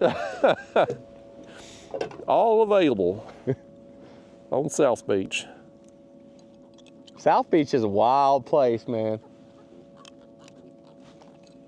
Oh, hell. I got pliers. I'll pick him up with my pliers. Technique was there, execution was not. Execution was good, just not in the boat. Not in the boat. Doing it right-handed has made all the difference in the world for me. You know, I throw a cast net right-handed too. Really? Yep. Huh. I don't think that makes a difference being right or left-handed, but for some reason I do it better. Well, what's funny is I'm right-hand dominant and I throw a cast net left-handed. Really? Uh-huh. But I think what it is, I think I grew up swinging a baseball bat left-handed. That's odd. Mm-hmm. Well, my dad, whenever I was a little kid, I was trying to practice swinging right-handed, and he slapped the bat out of my hand. Like, nah, you're gonna learn to swing this way. So, all right. I didn't really have any say in it because I was young, but so I think it's just that natural motion of me swinging a baseball bat. You know, whenever I'm up there like that, I just throw the net like that, and it opens up. Now, was your dad, was him doing it, was it like an Ichiro type thing where the thought was you're one step closer to first base? I believe so. I believe so. Very analytical thinking. Mm-hmm. There we go. Got a couple bumps. A little tap. I think, honestly, this tide's getting ready to switch. Because I'm looking at the pole right now, and it's not a lot of current. Normally, whenever we start catching a lot of catfish, that means the tide's just dead. So those better game fish, ooh, Pull a Those little bit. trout, those redfish, those snook, they like for the current to be moving more than what these catfish do. No, there we go. He proved me wrong. Yeah. This fish right here, so you don't know what the hell you're talking about. That's what I'm talking about. So you remember what I showed you on the last fish, my snook that I caught? Yep. Look at that one. So this one ain't been in the trees. Nope, this one's been sitting on a beach somewhere, sitting in this channel. Now, why is it they get lighter in the sun and the fish in the trees get darker? I think what happens is so they may not necessarily be like in the trees per se, but they may be on a flat somewhere where the grass is dark, and I think they can just change color a little bit. Nice. Another pretty little snook, Yeah. man. Look at there. Old snookums. So you know what that black line is, right? That's his lateral line. That's how he feels vibrations. Oh, okay. That's how he finds his food in this murky water like this. See you, buddy. We found him a shrimp right then on a pink jig head. You think his friends will make fun of him for eating a pink jig head? Is that frowned upon in the snook world? I think so. I think that's why it's been kind of slow on the snook front. But are you having a good time so far? Well, it's fun catching fish. Good. Seeing new waters and exploring and stuff. Like it's my first time ever here. I've heard about, I've had a lot of people tell me I need to come to the Everglades and catch sharks, but it's nice to, doing something the first time, it's nice to go with somebody. Right. Well, and like I said, man, I mean, this right here, this isn't technical stuff. Well, I don't like techniques. I want to keep fishing simple and relaxing, and right. I'm kind of a lazy fisherman from that aspect because I don't want to have to think a lot when I'm out there. I get it, man. That's like this whole time. I've been thinking this whole time we've been on this boat. All right, where do I need to move to next? It's been working out that, we move up 100 yards, catch a snook, move up 50 yards, catch 2 trout, 3 trout, whatever. It's been working out, but it's just, like, it ain't hot and heavy. But then again, like I said, I think it's because the current we don't have as much current as I'd like to have in here. And, which, catching fish, that's all that matters. Ring up Mother Nature and say, turn on the current. I'm telling you. Send some flamingos this way too, because we might as well get them on video. Yeah, that would be cool, man. I've seen some flamingos in Las Vegas at the Flamingo Casino, but it's different seeing them in their element in the wild. So Garfield Bite is back over that way. And I was talking to one of my buddies, and he said last time he heard of somebody seeing the flamingos, they were in Garfield Bite. Are they just a rare thing, or are they seasonal? Or? So they're seasonal. I think they come in. They came in last year. They were they came from the Yucatan Peninsula. So, excuse me. I think that's kind of... You just burped in front of 100,000 people there and listened right in the microphone too. I know. You woke somebody up from a dead sleep because you burped on the camera. Oh, goodness. Now you guzzling water on there too. I forgot. The people with the AMR stuff ASMR, on, yeah. Yeah, buddy, they're eating you. You hit a whole new genre. Oh, gosh. ASMR fishing.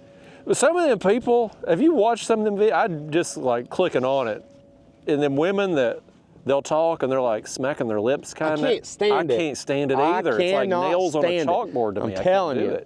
So this is going to sound raunchy, but it's not. I'm sure it is. It's people. I know all about you. That eat like seafood, like crab legs and stuff like that. And they call it, I think it's a mukbang or something like that. It's the wildest thing. Don't Google that at home, because I don't know for a fact that that's what it's called. Yeah. But it's the wildest thing because it's the ASMR thing, but they're like sitting there like eating crab legs or eating shrimp or eating this and eating that, and it's like, it's wild, dude. I don't know. It goes along the lines of like them smacking lips whenever. Yeah. It's weird. Well, when people stop watching my fishing videos, I guess I'm going to be torn between OnlyFans or smacking my lips in front of one of them microphones. Probably be cheaper to do OnlyFans. They ain't paying to see your feet, though. I guarantee I'm telling you, that's why I'm hiding them over here. Need to cover them things up. Throw a towel over them or something. Oh, gosh. What kind of dumbass? It's 51 degrees, wind chill, and probably 35 out here, and you out here in flip-flops. So I actually got this boat stuck the other day. Really? Mm-hmm. It wasn't like bad, but I got it stuck the other day. So folks, if I don't make it home, you know where to find me at. Yeah. I just kind of kissed a sandbar a little bit. I was idling, and I zigged whenever I should have zagged, and I had my boots on, and all the bottom here is mud. Now there's some rocks in this channel, but it's primarily mud here, and I had to get out of the boat with my boots on, and they're still wet from the other day. So I was like, nah, I ain't wearing boots today because they're still wet. And I just got done getting over being sick. He had the pneumonia, folks. That's why it took him so long to fish with me. And that's why, yeah. I hit him up first day down here, and I don't know who the hell gets sick in a place with nothing but sunshine and vitamin D, but he found a way. Well, I think I went back home for New Year's, and I think I went too hard, man. So went and did a little bit of duck hunting and visited with some friends and did the New Year's thing, and drove back and had a week full of charters the next week, and it was, oh gosh, I was miserable the whole time. I wonder, somebody like you that lives down here full time, when's the last time you've been to a Walmart? Because down here, you ain't got no Walmart. The closest Walmart to here is an hour away. Yeah, it's a long drive. So I was actually, I went to my parents' house and I had to go buy shotgun shells. So I went to Walmart whenever I was home. But before that, it had been 2 years. Wow. Yeah. Because like where I live, there's a Walmart everywhere. Right, and so it's right. kind of the convenient place to go. In my hometown, there's 3 Walmarts in my hometown. I'm fishing on credit. But down here, I'm surprised Walmart don't have a place down here, honestly. Right. Well, that's the thing about the Keys, though, too. Is like it's not really overly commercialized. Well, it is. It's just mom and pop stuff. Right, right.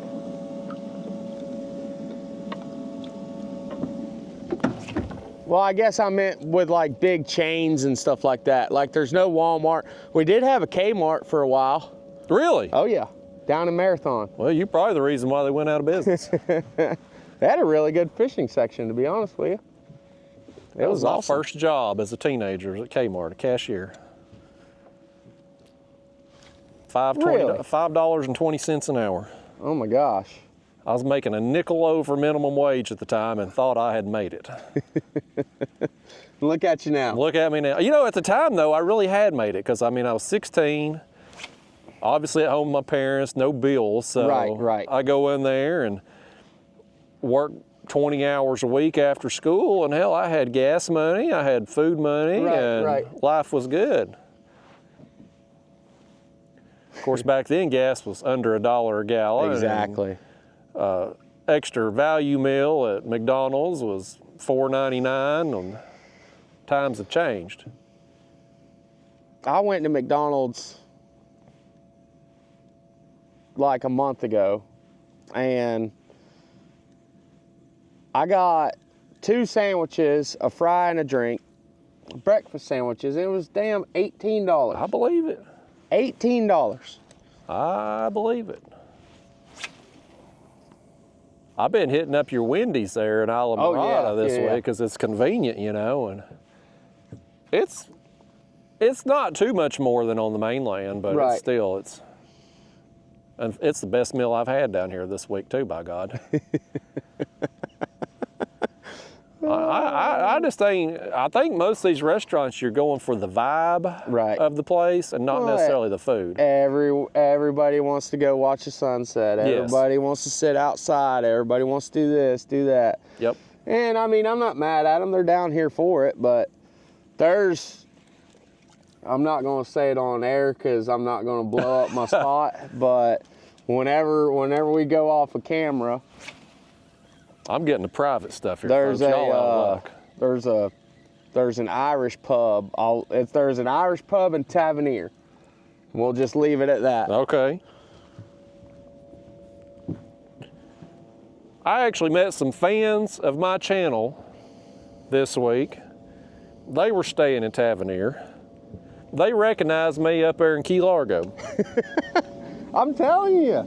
Well, they were from Tennessee, though. Oh, I got you. The fella's wife was down here on there were the Sheltons, and she was down here on she was a radiologist tech or radiographer, I can't remember, but on travel contract at the hospital in Tavernier. Okay. But they were from Tennessee. It was my people up there, by gosh. But yeah, they recognized me in a back road canal. I thought I was going to lose my catalytic converter and windows and everything back there. It's a wonder I didn't.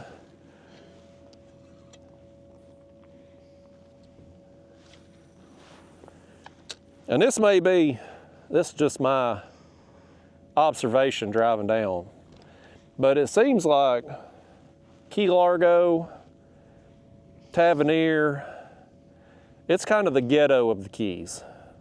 Is that an accurate observation? It seems a little bit more rougher, or not, maybe not rougher, but like Key Largo in certain areas. Key Largo, yes, for sure. It's not as pretty as getting farther down. No, I mean Islamorada,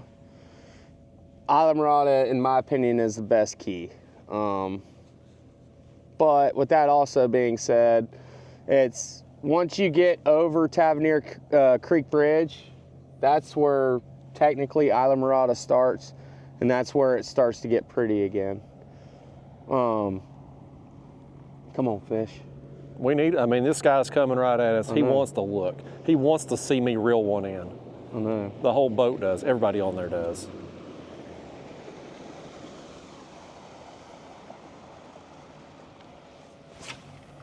They're even slowing down to see it. I'm telling you.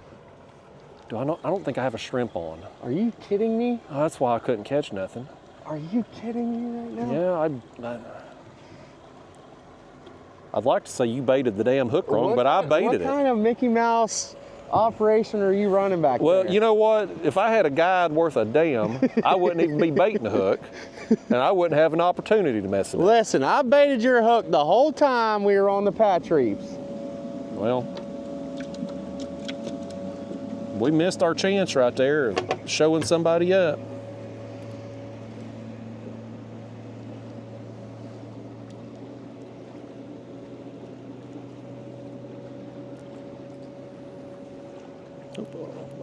I think I might have got his brain, maybe. Hope not.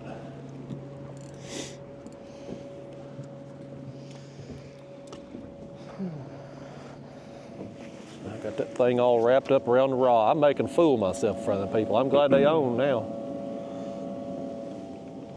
All right. Oh, he's busting out the shrimp again. He's about to show me up, by gosh. We're gonna see what's happening.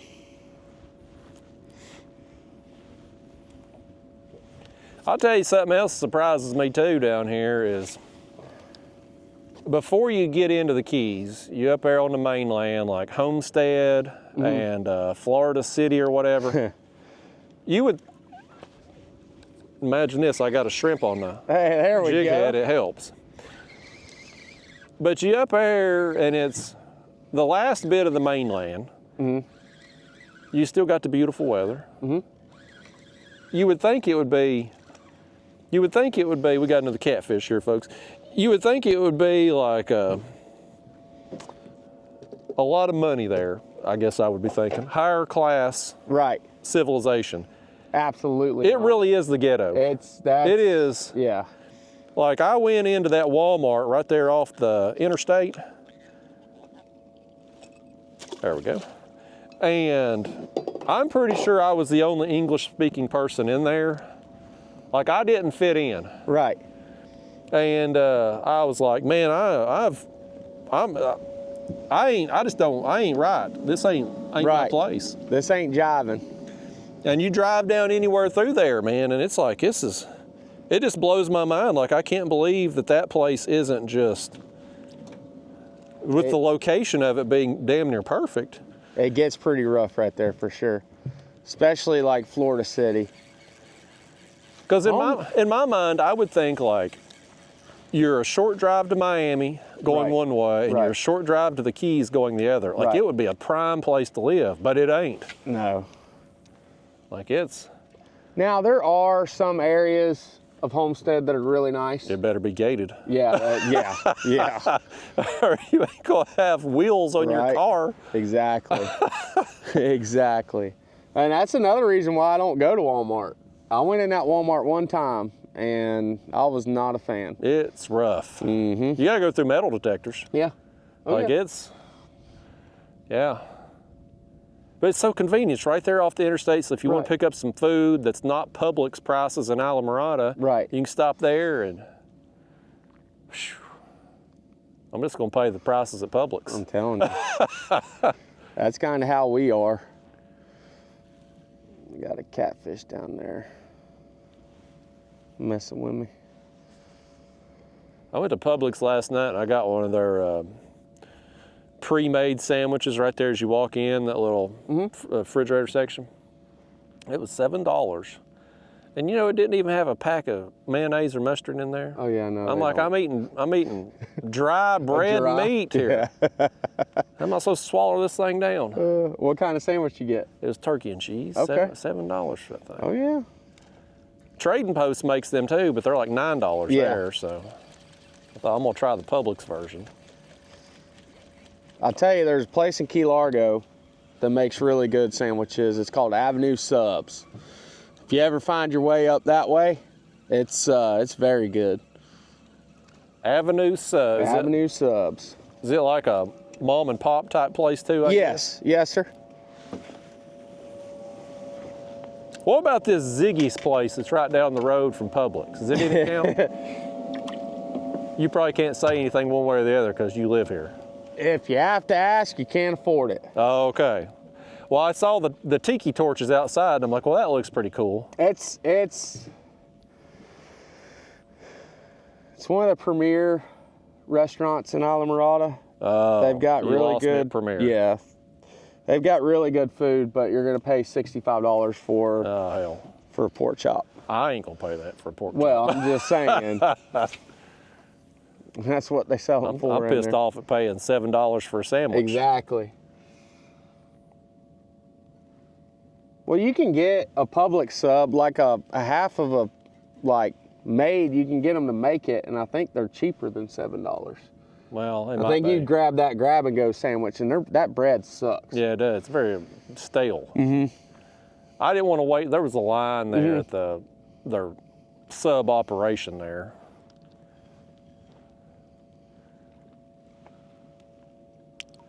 Yeah, I went and made a little run because that place that I'm at now has actually got a functioning kitchen and whatnot. And the hotel I was at did too, but the appliances was rusted and everything. Right. It was rough looking. I guess them appliances, maybe when it floods and the hurricanes and stuff, they get water in there and Well, it's a little that, rust. or they just don't take care of their stuff. You know that. The problem with down here is just, oh, I just had a bite there. Come on back, sucker. There we go. you ain't gonna catch I'm gonna that. miss You him. ain't gonna do it. There. You got you one, didn't you? Yep. I'll be damn, he actually did do it. Catfish. We're gonna turn him into a catfish. I'm telling you. He got a little bit of pull to him.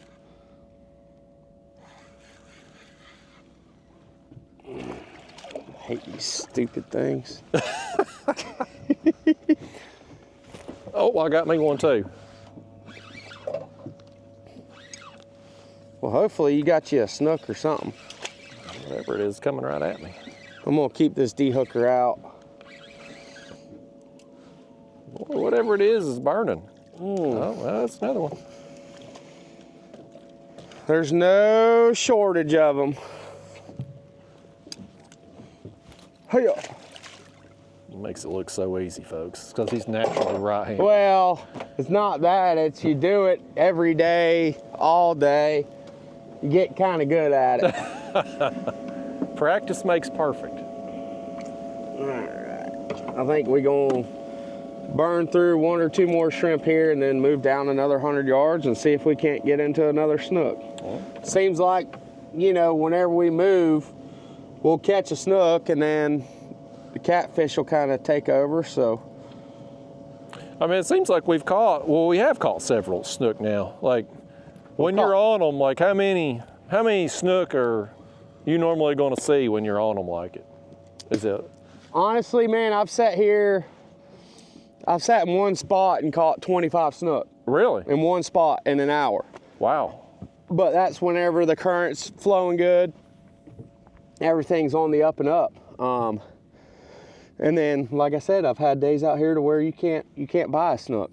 All last week, I came in here, I had one day we caught 10 snook out of one spot, and then came back the next 2 days, nothing but catfish and little trout. And then came back another time when my boss brought him back here, and we didn't catch a single fish in this channel. We fished it for like an hour. Well, you bring your boss out here, it's a bad time to not perform well. Yeah, it was bad. That was real bad. It's gonna go on your raise next year. Now, so when let's say you got a family comes out and books a trip with you, I guess in this situation, everybody'd have a rod, have their own setup? Yeah. Because I guess it don't matter really where you throw out here. Not necessarily. Because it's so narrow. There's certain edges and stuff. That next spillway, not this little one right here, but the next bigger one towards that boat. That's a nice thump. Oh. Come off too.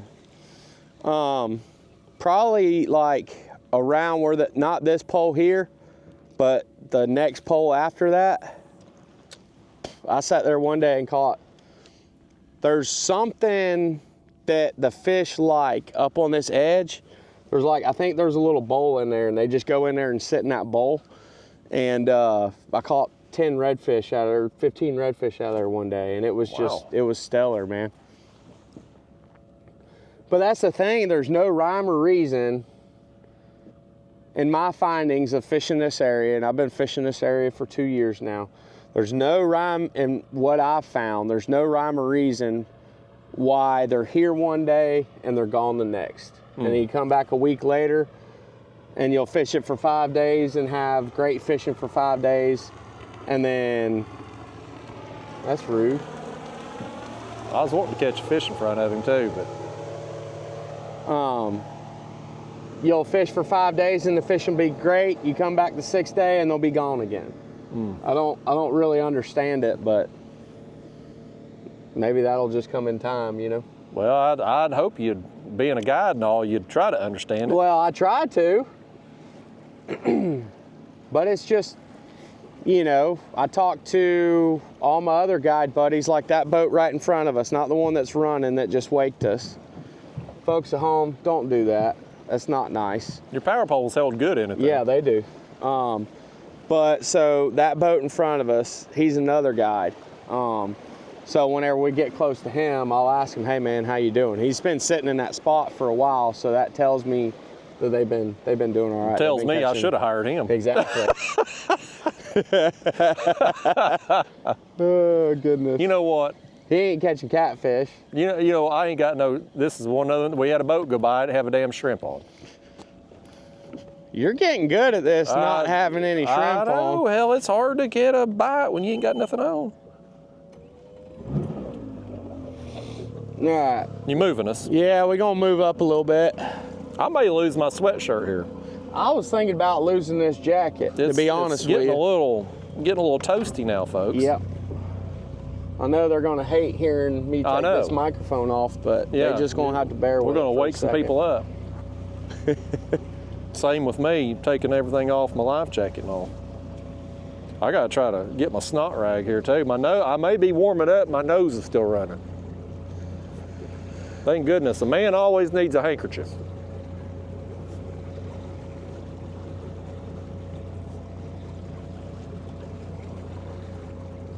Can't blow my nose when the video's going because that'd really get people. See, tide's coming in now. Based off of that pole right there, current's going that way. Okay. It's coming in now. It's supposed to be going out. The tide chart said it was going out till 9:30 tonight. It's already coming in. You done read the wrong day's tide chart, apparently. I guess so. It'll all buff out. We need this water to come up a little bit. Once it starts getting up on the flat, then those fish are gonna start moving through this channel more.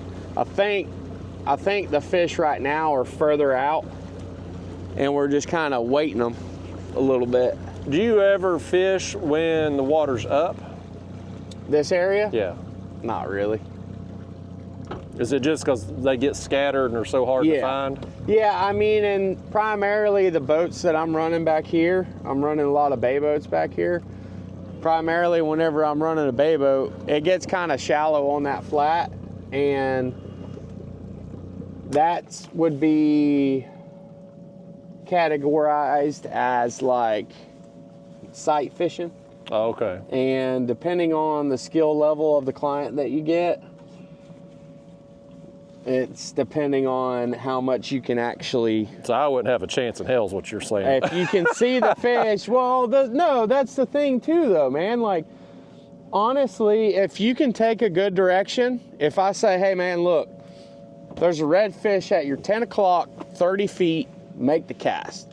If you can throw at 10 o'clock, 30 feet, and you can present that bait to him, you're going to catch him. But you got to be able to listen to your guide. Yeah. You know what I mean? Well, and I think that's... Make the cast. Well, yeah, make the cast too. But I think that's honestly, man, that's what people struggle with the most is... Y'all bear with me a second. We're about to ditch the sweatshirt here. They want to be able to see the fish, and I want them to be able to see the fish as well. But at the same time, it don't always work like that. Well, I guess it's like that too with the live scope. You know, when you see the fish out on your screen that's 30 feet out and 10 feet down, and you got to put that jig in front of them. Of course, you can see your jig on the screen. Right, right. You still got to be able to hit that target zone, if you will. Right. And I struggle with that. Right. It's probably because I'm left-handed. I guarantee that's why it is. Dang wrong-handers. If I didn't have a disability and all, being left-handed, I'd make it every time. All right, folks. Hey, we back in the game here. Let me wipe his face off here, too. Clean your face off there, folks. You got a little salt spray. I want y'all, when he's not catching fish up here, I want y'all to make sure you see every bit of him not catching fish. So, where's this microphone on? Or where's it at on here? You need to move it? Yeah, I'm gonna take this jacket off. All right. Way to be considerate of these people. Yeah. Got to, man. It's warmed up a little bit now that we're sitting still and out of the wind. Well, I promise you I'm gonna put that jacket back on whenever we go to make our run. Oh yeah, well, I'll probably put mine back on too. All right, so probably just right there be fine. All right. That's gonna dangle. I wonder if I can watch us lose that rod. I'll hold that. Yeah, I'll hold that rod because I've had that happen. We don't want that to happen today. All right, that should be good. All right, there you go. Getting him mic'd up, folks. I want you hearing every word of his valuable knowledge he's going to bestow upon us today. Even though he's openly admitted he don't understand these fish. He's done told on himself. You let people talk long enough, they'll tell you everything that they don't know. Exactly. Yep. But you can kind of see on the shoreline. So see these little bowls right here? That's what I'm talking about. I think those fish get in there and they sit in those little indentions, and they just kind of hang out right there and wait for something to come by. Well, it's a good little hidey spot in a world where everything looks the same. Right. Get into anything. We still ain't seen not one shark today so far. And that's wild. Honestly, that is wild. I'm surprised that we ain't seen one.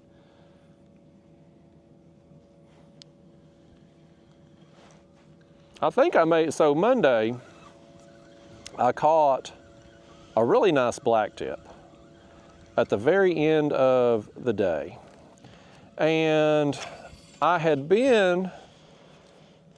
was at Indian Key Bridge, up there's where I was at, and working that area. And I'd been pulling bait down under a balloon a little bit. And I didn't have nothing going on. And I took the balloon off and put that bait down there on bottom, and within just a few minutes, boom. And I think maybe I failed to adapt. Like I should have maybe went to the bottom sooner when I wasn't getting bit up top. Yeah. Because I imagine them deeper channels like through there under the bridges, if you just drift that, there's probably, if they're not up feeding, that's probably where they're going to go. They're probably not going to run off a long ways. Yeah, no, I mean, generally whenever I shark fish, but this is just my thought process or premise on it, I catch black tips. Whenever I do catch black tips, I catch them in the middle of the water column. Whenever I catch my lemons and my bulls, the bait is always sitting on the bottom with a weight on it. Now, I'm not saying you can't catch a black tip like with a bait that's sitting on the bottom, but just from my experiences and my, kind of just going out and doing it, I've always liked having a shark bait on the bottom. And a lot of the times, whenever I am catching sharks, like if I've got a bait in the middle of the water column, something like that, I'm tarpon fishing with a mullet. And that's whenever I'll get a black tip or something like that come in. You typically, when you do that, you anchor fishing or are you drifting? Yeah. Or? No, well, so it depends on where I'm at. A lot of times if I'm drifting, I'm gonna drift crabs for the tarpon. But if I'm fishing mullet, like at a bridge, I'm gonna be anchored up, or I'll have the trolling motor down and have it on spot lock. I just found that seems to be a little bit more effective than anything else. And I mean, it helps out that, especially with these spot lock trolling motors nowadays, that you can kind of, you can kind of just spot lock them in an area, and you don't have to, whenever somebody hooks up, because whenever somebody hooks up to a tarpon, I found that like it's a lot of sit and wait and then just moments of just sheer chaos. Like I had a guy, the fish was 200 feet behind the boat. He was screaming. He was 200 feet behind the boat, and the guy's just sitting there like staring at the rod. And I didn't cuss at him, and I'm like, dude, what are you doing? Grab the freaking rod. What? You want to catch a tarpon, right? Like, what are we doing right here? What are we doing right now? So it's just, I think what happens is it kind of catches them off guard a little bit, and it's they're like awestruck because they really want it to happen. You get 2 hours into a spot, and like you don't think it's going to happen because you've been sitting there for 2 hours, and then just all of a sudden, like boom, it happens. So that's a really, really long explanation for me to say that I like to be with my anglers whenever we're tarpon fishing, so I can kind of coach them through it and see what's going on and be there with them, because like I said, that happened. That fish jumped 4 times with the rod and the rod holder, And the guy's just like, holy cow, look at that. He's watching the show. Yeah. Which, I mean, I get it. If you've never seen that before, it's really cool. But, you know, then again, like, you ain't going to catch them with that rod and a rod holder. So that's why I like the trolling motor over an actual anchor. Because if you don't pull the anchor, basically what we do is we run an anchor ball. And it's just basically like a poly ball that's filled up with air, and you tie it to your anchor line, and what you do is you just, as soon as you hook that fish, you run up here, you throw it out. Excuse me. You just burped in the microphone again. I know. I can't help it. It's that water. These I'm sorry. people, I tell you, they're going to be lighting you up in the comment box. It's coming, folks. I know. So yeah, basically it's just, I like doing the trolling motor thing because I can kind of steer. I can use the trolling motor as kind of a bow thruster as well. Like if I'm on the big motor, to steer through the bridges, help me steer through bridges and whatnot too. So I don't love anchoring up on them per se, anchoring. I like the spot lock a lot better. What's your setup? What changes with your setup with tarpon versus other things? Are they line shy, or you have to use certain? Yeah, I mean, you're using heavier tackle. You're using, instead of like today, we're using 30 pound. I mean, we have 8-pound braid on with 30 pound fluoro. So whenever I'm tarpon fishing, I'm usually using like 30 pound braid and anywhere from 40 to 80 pound fluoro, and just big circle hooks with mullet. And I mean, some people like fishing a hog leg, or what we call a hog leg. It's like a 12-inch mullet. I don't like fishing mullet that big because I find that the fish miss it a lot more than they would like a 6 or 8-inch mullet. So, because if you've never done it, if you've never seen it, man, that bite, oh man, it is so cool. You'll see a 100-pound fish, 150-pound fish come completely out of the water, blowing up on that thing. It's awesome. Well, I went tarpon fishing several years ago down in Puerto Rico, and the guy, he was talking about y'all up here. He's like, man, the Keys people wish they had tarpon fishing up there like we down here. Oh yeah. Well, he had 3 rods, and he basically just freelined, just hooked a live bait, tossed it over, and we drifted a channel, and I think we caught 4 tarpon that day. Oh, nice. And yeah, I mean, they weren't like 100-pounders, right. but I mean, they were solid fish. Right. And he made it seem like it was something they do every day. Yeah, it was like a normal day down there. Right. Well, there's definitely better tarpon fisheries than what we have here, especially like since we've had a couple events. Irma really, really changed this place, man. It pushed a lot of sand around. So this is, like I said, this flat that we're on, or this channel, is called Snakebite. So they had a hypersalinity occurrence to where like the salinity spiked way up and it killed all the grass. This water in here used to be crystal clear. And now it's like a tannic. I mean, look at that bait. It's not even a foot down there and you can't see it anymore. Yeah.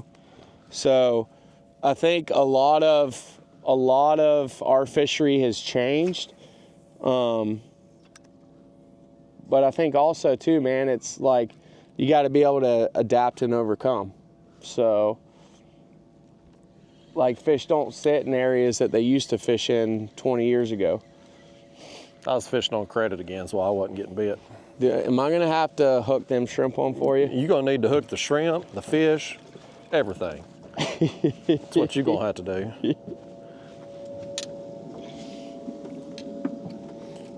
And I'm coming back there. Oh, he's gonna do it. He really is gonna hook it for me, folks. My gosh, he's sick of me messing with stuff. We gotta catch fish. Man, he's all about me. I'm trying to sabotage him here. I'm trying to cost him some business. Boom. All right, that one there ain't getting ripped off, folks. I know it ain't. I give it 30 seconds. 30 seconds, he says. Time it. Start your timer right now, folks.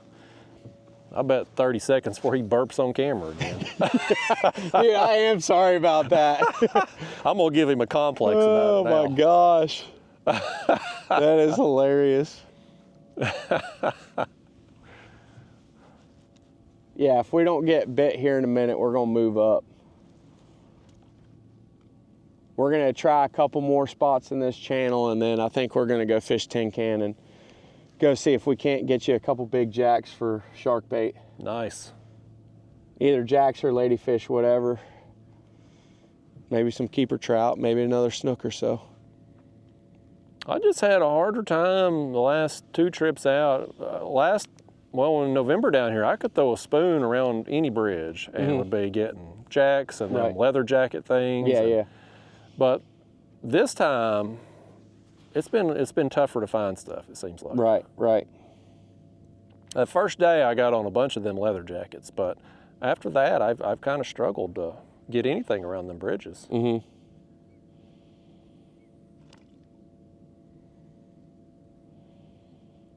Them leather jackets, so I've learned you don't grip them things. No, absolutely not. I got stung twice there last time, and people then told me in the comment box that what I had done wrong, and now I've learned.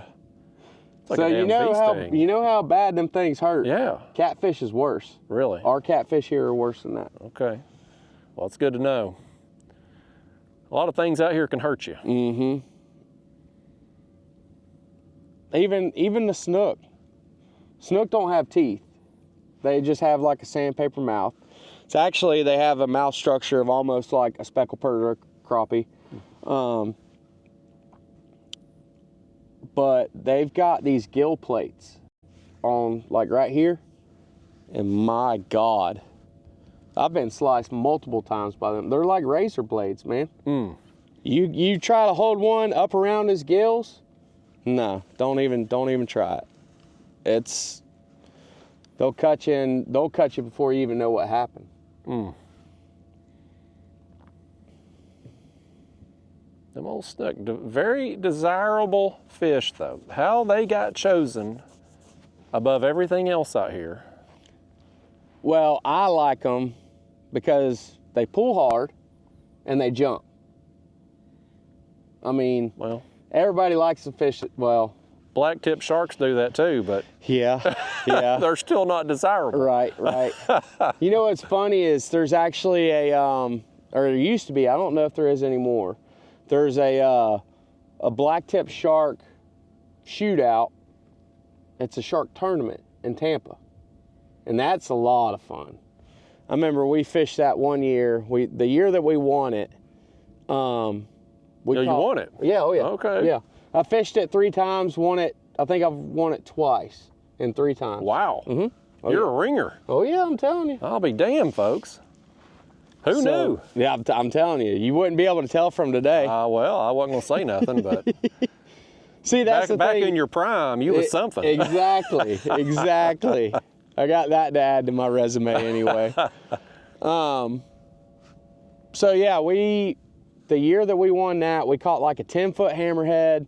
We caught like a 9-foot lemon shark, a giant nurse shark, and we caught 4 black tips in that tournament. And score everything or just the black tip? It's the no, it's just the longest black tip. That's all it is. I think we got a crab. You just let it go? I think so. Yep. All right, let's get one more cast in here and then move on up the way a little bit. So your single longest black tip, I assume they got to be killed because you're not going to put them in a live well. No. You measure them. You bring them up on the boat and measure them. Okay. They give you like some kind of little tool to put in a picture, and they got a big long measuring board. I think our biggest one was like 54, 56 inches, something like that. Nice. So yeah. It's pretty cool, man. That was a really, really fun tournament. The tournament goes from like 4 p.m. on Saturday to till 4 p.m. on Sunday. So it's a 24-hour tournament. It's pretty cool, man. And Yeah. I mean, you don't have to stay out there the whole time. A lot of people just go out there at night, and you know, because sharks are more active at night, at least in that area. So it's And so your other fish, your hammerheads, all that, you just can't. They're just- yeah, no, it's just cool to catch them. yeah. And that guy's considered a jerk because he's waking us. Yeah. Okay, here's a question for you about ethical stuff.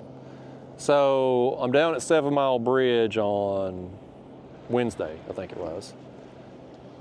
Wind never laid down. I made a mistake going down there, but nevertheless, I'm out there. I'm fishing along, like I'm not anchored, I'm fishing along. Mm-hmm. Boat comes running up, gets in basically the next little archway there under the bridge and drops anchor right in front of me. Mm-hmm. Is that unethical, or is that just he's going there? And... That's just somebody that doesn't know what they're doing. Okay. I mean, I was pissed at the time because I'm like, you got all these bridge columns, you're gonna cut me you off. Want to right pick this one? You couldn't go back behind me one or Right. two. Like, why is it this one? Exactly. Yeah. Okay, so I'm not wrong in my No, thoughts. not at all, not at all.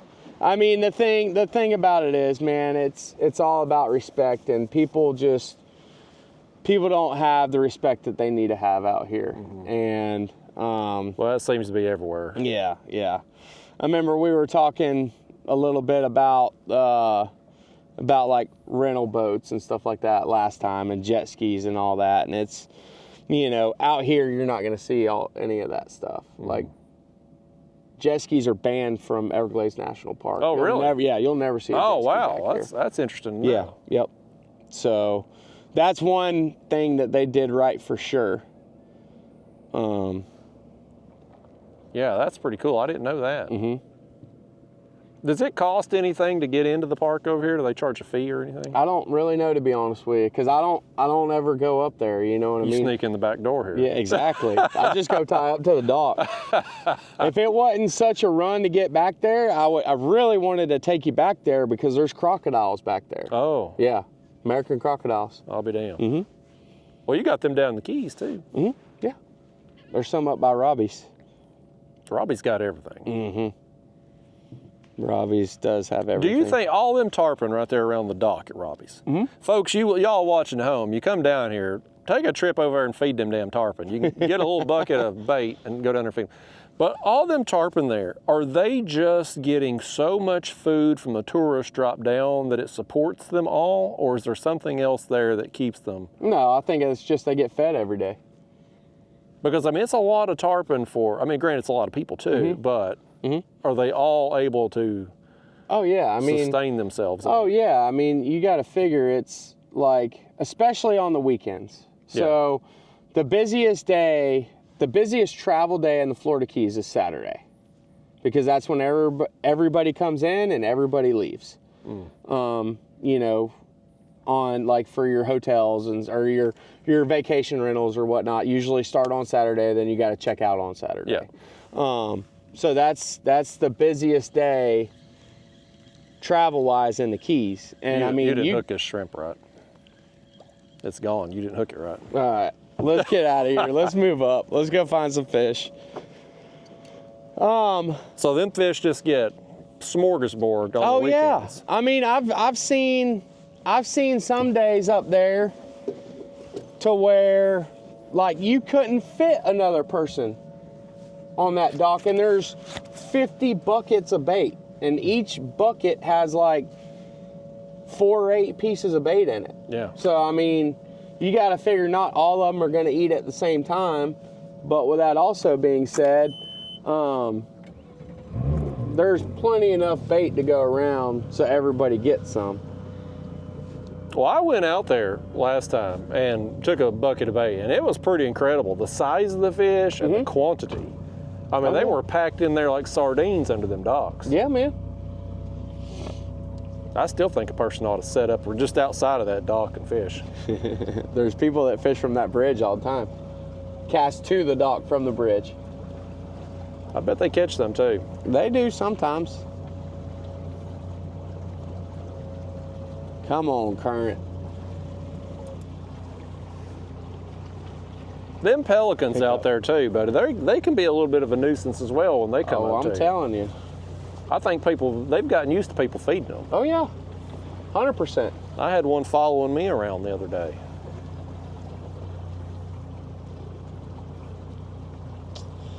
All right.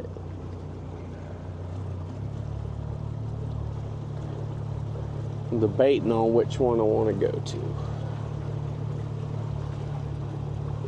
You're having one of them conversations in your head, second guessing everything. Yep. So things that nobody notices because you can't say it, you know what I mean? Like you can't tell your client, oh, I don't really know where to go. Oh, I tell my clients, this audience here all the time when I'm second guessing myself.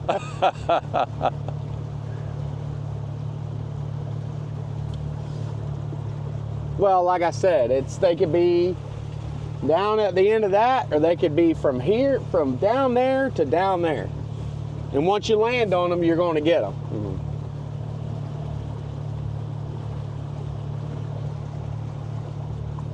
But I mean, there's still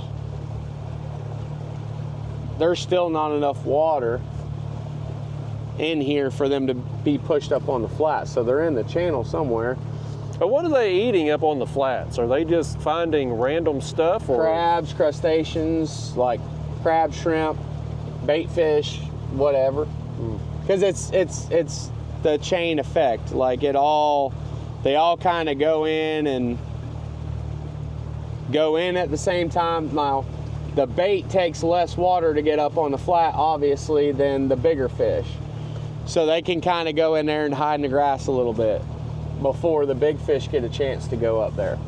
But they all kind of, there's a certain time where, that bell ring goes off in their head. It's like, all right, it's time to push up on the flat. And then they just all kind of go up there.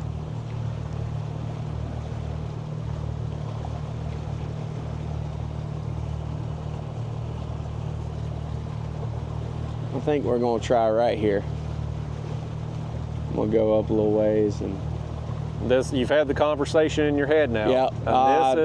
This looks pretty good to me right here. All right. You heard him, folks. He's confident in it.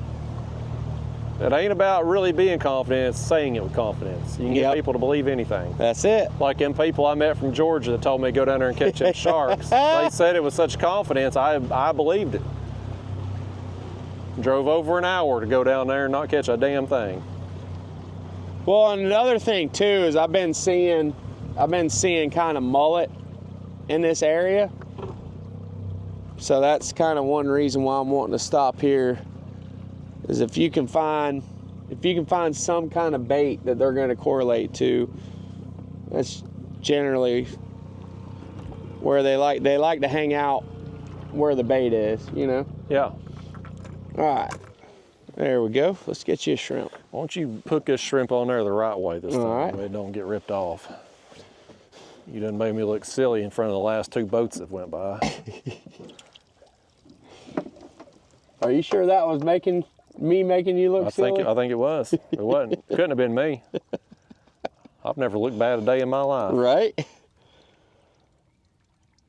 There you go. So I think instead of throwing out in front of the boat, I think we're gonna go throw straight towards this post over here. Okay. Try that out, see what happens. I'm gonna throw this artificial around a little bit and see. You ain't gonna catch a damn thing. No, I know, but I'm still gonna throw it. Come on. Make fun of you all day for that artificial. Just like I am your flip-flops. At least it's warmed up enough now, your feet probably ain't cold. No, they ain't cold now. I just can't feel them anymore. I think that's why. You still look ridiculous wearing jackets and flip-flops. I told you, man, it's a Florida thing. I never claimed to be smart. Sometimes I go out and do a channel members video at my house or something. I may have socks and flip-flops on when it's cold, but I'm just going out there for a minute. I'm not going out in public.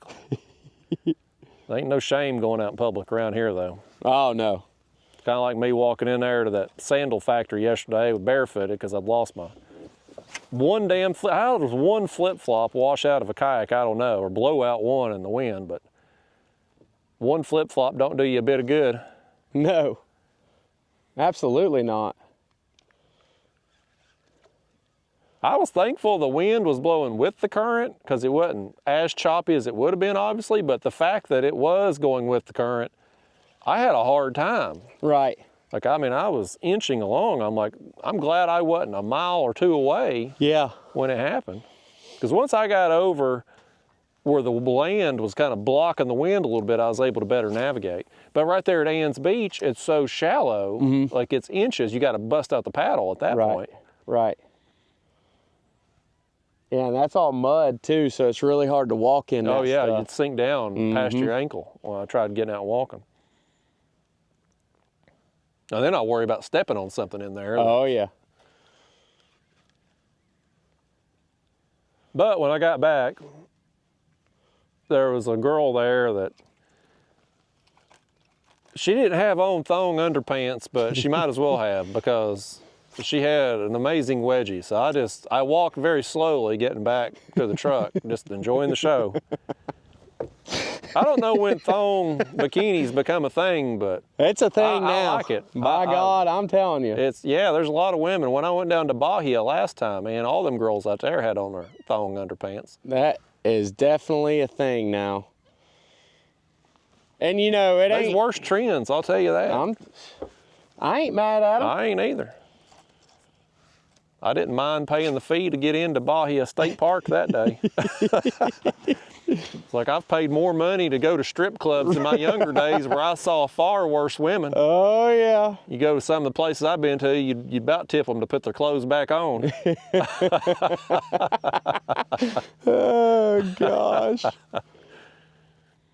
That's freaking hilarious. But you ain't wrong. No, but the girls down here are definitely, for the most part, much better quality than, say, Myrtle Beach, South Carolina, which is the Dollywood of the oceans. I've been to Myrtle Beach. I got something, by gosh. I hope it's a catfish too, just to spite you. It definitely is. Well, good. Golly, man, we cannot get out of them stupid things. I tell you, my audience is used to me catching small catfish. I don't know. I've seen a couple big catfish on your channel. Well, Photoshop probably. Right?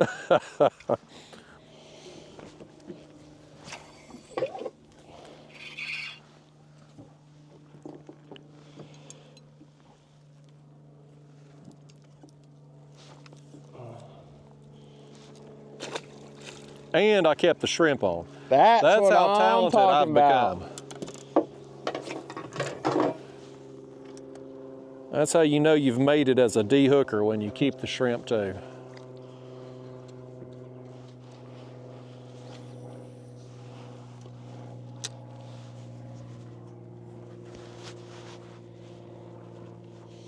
It's turned into a right nice day now. I'm telling you.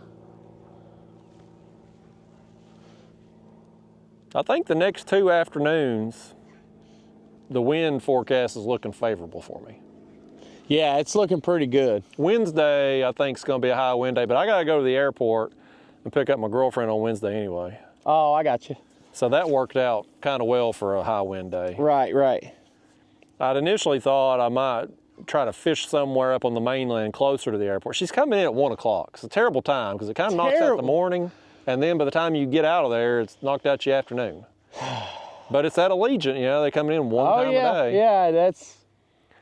But it was only $127 round trip for her to fly out of Knoxville. Yeah, you can't beat that. And she couldn't get off the work the whole week, so just to come down 2 days, it really wasn't too bad. How much is it for her to fly into Key West, do you know? I don't know. I don't know that we looked that up. I didn't look it up. I don't know if she did or not. You think, I guess that would probably take less time to go to Key West than Well, I mean, it's 2 hours either way. Probably less traffic though. I prefer staying in the Keys. If I can help it, I'd rather drive to Key West than I would Miami. Well, that airport up there too, Miami, geez, man. It's so crowded.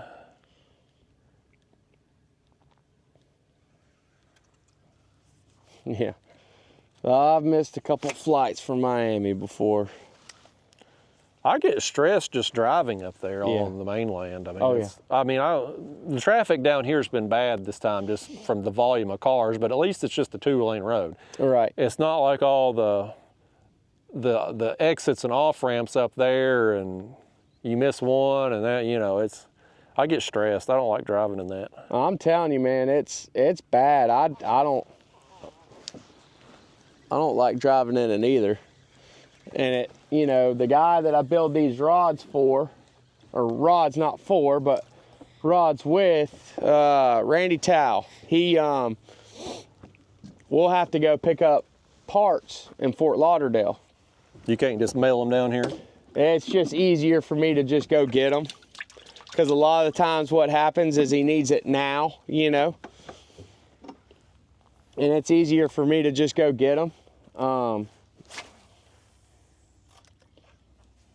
But it's, you know, I got to drive with my GPS on it, and you're on the same road the whole time, but it's, you know, you take one wrong exit and you just added 45 minutes to your trip. Yeah, or God forbid you're in the wrong lane and it merges off. Oh, yeah. Yeah, every time I've come down here, I've missed an exit or been in the wrong lane and couldn't get over. Right. And it adds 30, 45 minutes every time. Oh, yeah. Much easier now without the trailer, but still, it's awful either way.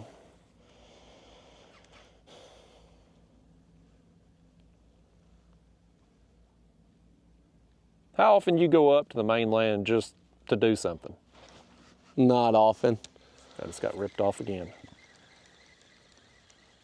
I didn't know if there's because I mean, Miami, you got sports and concerts and all that stuff going on I guess nothing probably comes down here.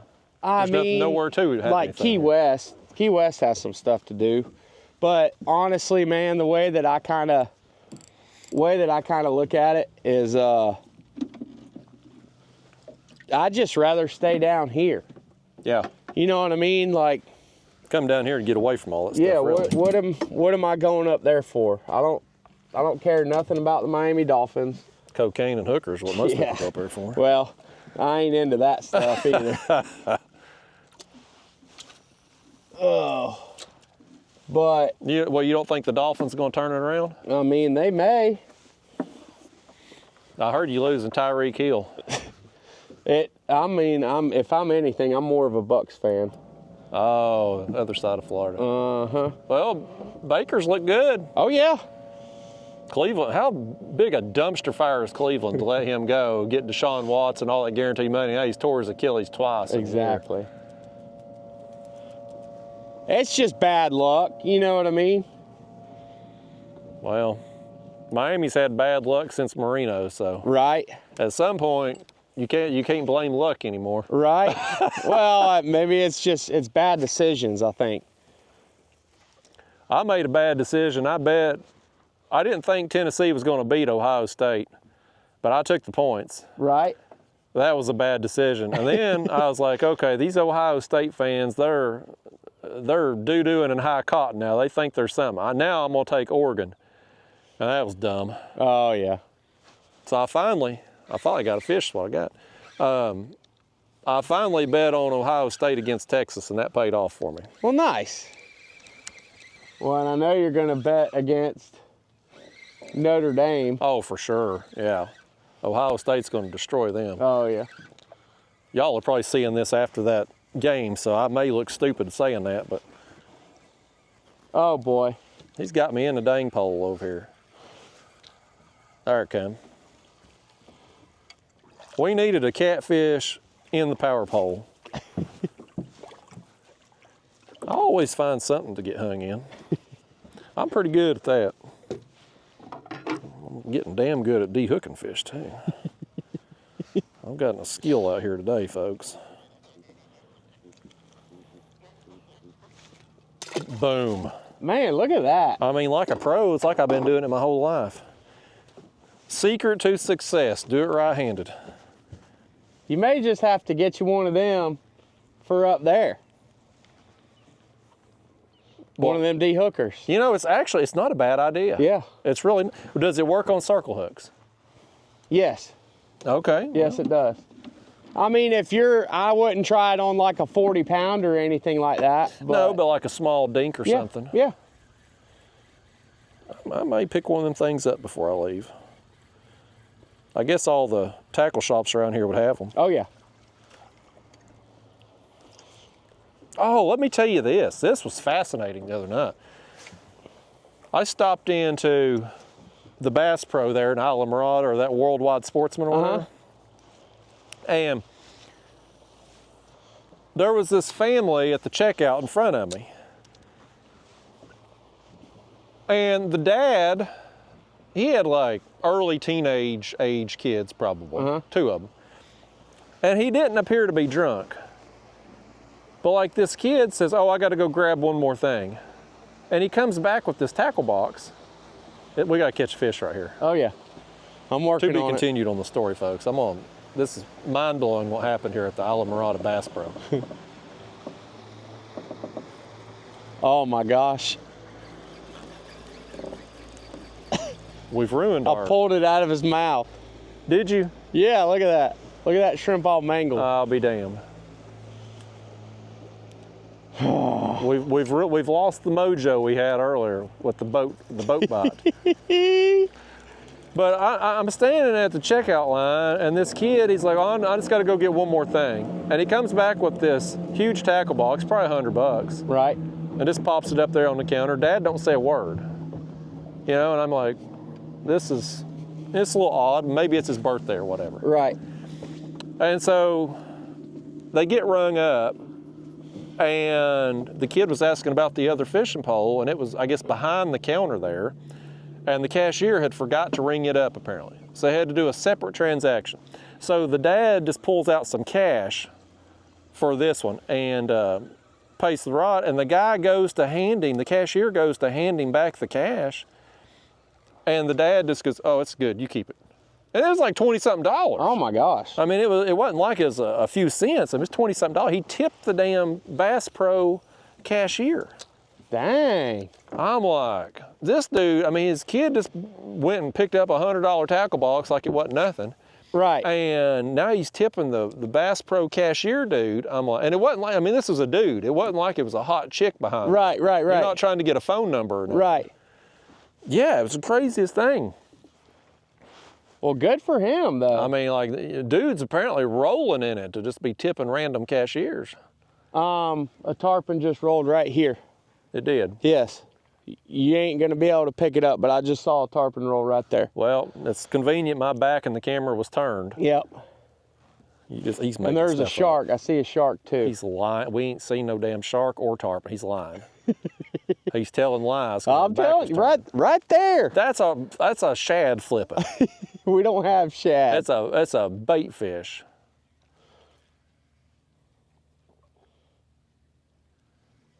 That was 100% a tarpon. Well, he's saying it with confidence, so we'll try to believe it, folks. But we know his game. Now, I'm pointed the camera right toward it right now. Well, you ain't gonna be able to pick it up. It was like a 40-pounder. It wasn't a big one. A 40-pounder, I ought to be able to see it with my own eyes. 39-pounder, I'd never see it, but 40-pounder. Oh, damn it, man. That is hilarious. I think I got a crab again. He's hanging on too. There he comes. Got my bait. All right, let's hook a couple more shrimp. Oh, yeah, there's a little bit of everything in this channel, man. I'm here to tell you. Well, y'all about sold me on coming up here to try for some sharks, but I got sold by that Georgia couple too. Right. They sure talked with confidence as well, and I didn't see a shark, I didn't catch a shark, nothing. Well, I'm telling you, I think as soon as this current, it's starting to pick up now, But I honestly think once this current starts picking up a little bit more, it should start getting a little bit more active in here. And I think it may be a little bit better.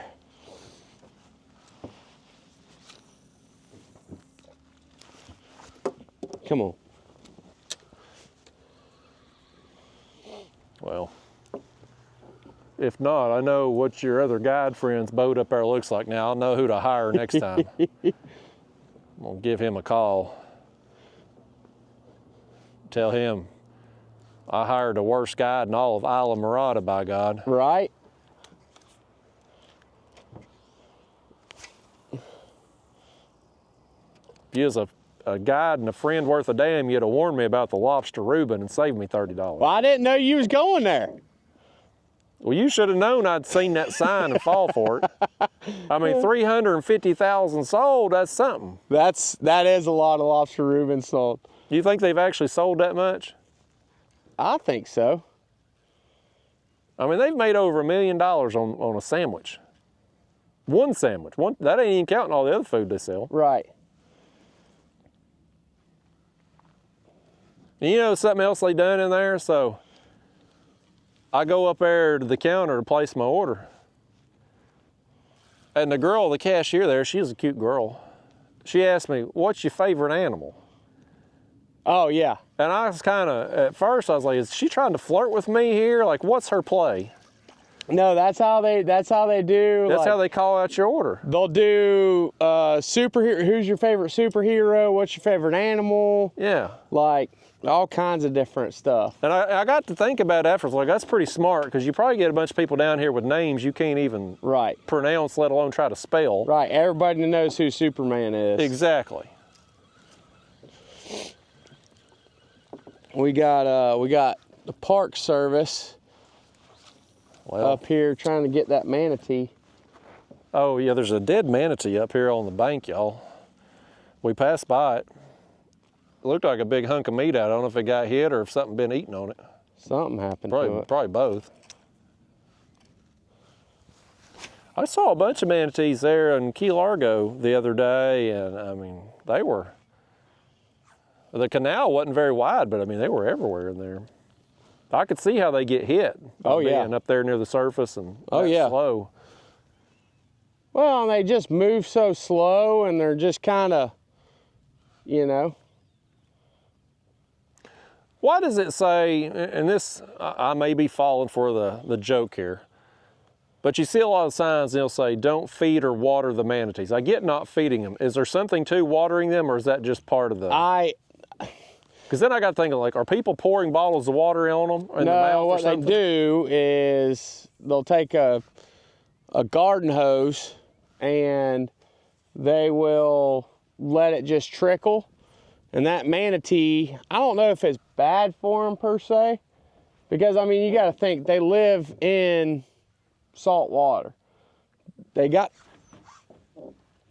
faked a hook set right there. They've got to have some way. I don't think they can live strictly off salt water as far as drinking. I don't know that they drink, but whenever you pour out, like whenever I'm cleaning fish and that water's going down that tube, there'll be a manatee come up underneath that pipe and just float upside down and just drink every sip of that water. I'll be damned. So they really, really like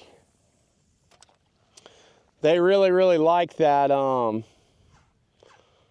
that fresh water.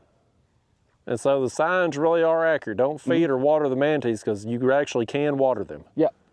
I thought it was like a play on words or something. Oh, no, it's a legit thing. I'll be damned. You learn something new all the time. I'm telling you. What do manatees eat? Because they ain't catching much.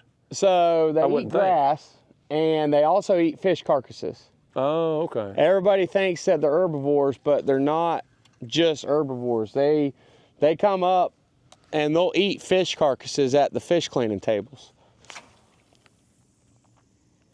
Well, that makes sense. 'Cause I'm like, they ain't chasing nothing down. Right. You know, they're actually pretty fast.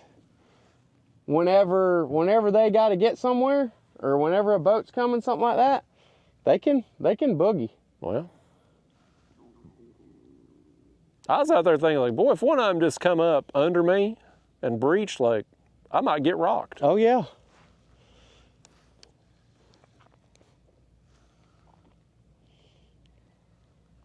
Have you been rocked by very many sharks?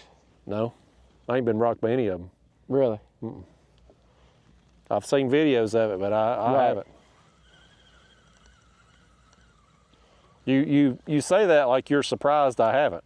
Well, I mean, like it's a common thing I should expect. well, I figured that, like, if you're, you know, especially fishing the bridges and stuff, and you get like a fired up bull shark or something like that, you know, you're bringing a jack into the boat or something like that, and they miss the fish and then they bump the kayak. Yeah, I just wasn't I'm sure worried if about something that. like that had ever happened. I've been very worried about that.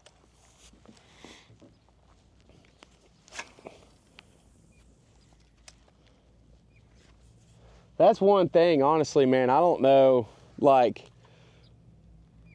y'all that do the kayak thing, like, I got respect for that, because I don't know if I'd be taking, from the stuff that I've seen, I don't know that I'd be taking a kayak into saltwater. Well, it's probably best I haven't seen what you've seen. Yeah, exactly. Because I might not either. Exactly. Ignorance is bliss, as the old saying goes. Fair enough. Yeah, if I do have a 20-foot hammerhead come up and investigate me and tail slap me or something, maybe I think twice about ever going back out. Yeah.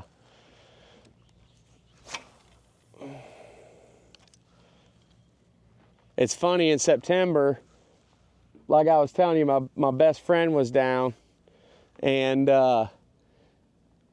we ended up seeing a great white. Oh yeah. And I took the video of it and everything, and all my buddies that I showed the video to, they're like, "Why didn't you get in and swim with that thing?" Because I mean, I'll swim with hammerheads. I've swum with. You've lost your damn mind. With tiger sharks, stuff like that, but that great white, just seeing how big that thing was, like, there we go. There's a fish.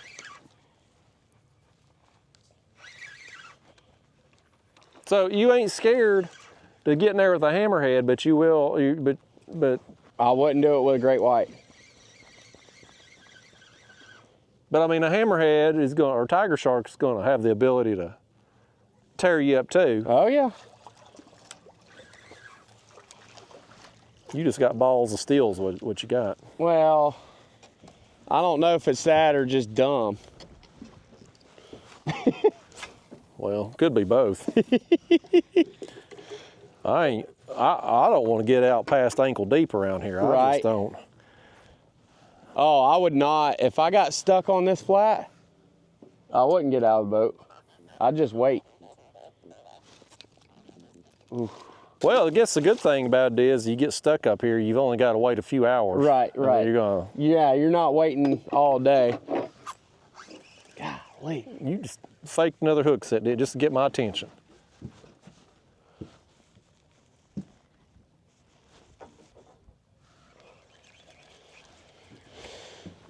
Let's get us another shrimp here, folks.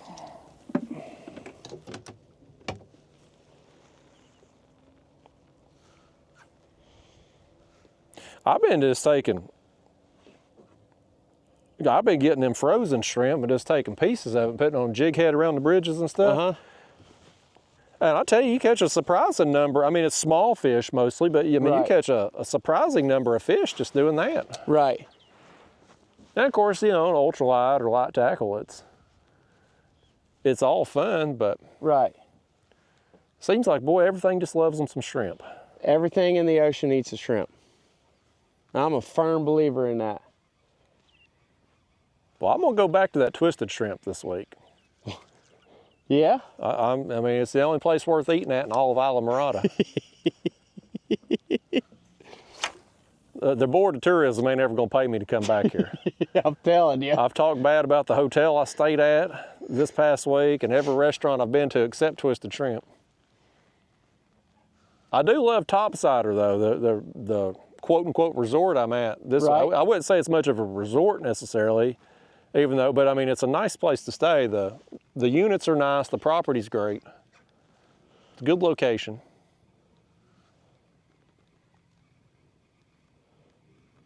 All right, I think we're gonna give this about another 2 minutes and then we're gonna go to a different channel. Well, your time is distorted because here's the thing. Earlier you told me I was gonna get a bite in 30 seconds of throwing that shrimp out, and it didn't happen. So I don't know if you know how to read a clock. I don't. That's why I got the one that tells me the time right there. Tells me what time it is, what day it is.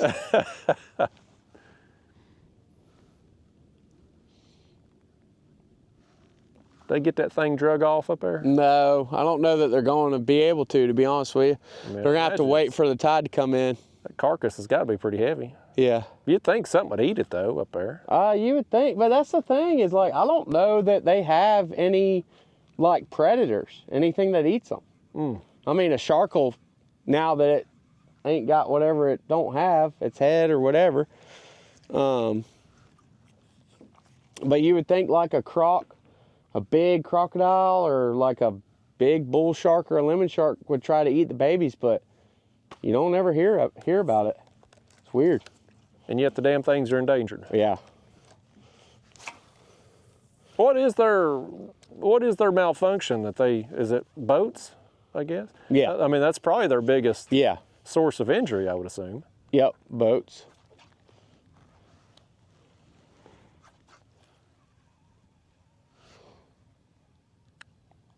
But hell, I mean, if you were running a boat in one of them canals or something they're in, I'd imagine you'd want to slow down because you'd do some damage. Golly. Oh yeah. I mean, hitting one of them things has got to. I hit one a couple years ago and it felt like my motor was about to fall off my transom. I hit it so hard. And the thing is, like, I was crossing the channel and I wasn't even going that fast. I was only going probably 20 mile an hour. Well, that's and fast it's enough. like, it was like I hit a rock or something. It was crazy. It damn near put you at a complete stop, probably. Yeah, it was wild.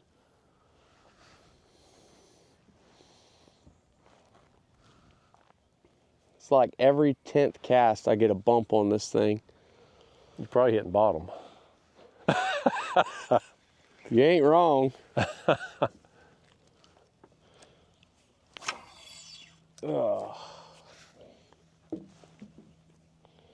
I still ain't seen the first damn shark in this shark-infested water. I'm telling you, I saw one earlier whenever I seen that tarpon. So you gonna get out there and swim with hammerheads and tiger sharks, but yet you won't put your hand down in the water Absolutely not. here. Now what's the difference?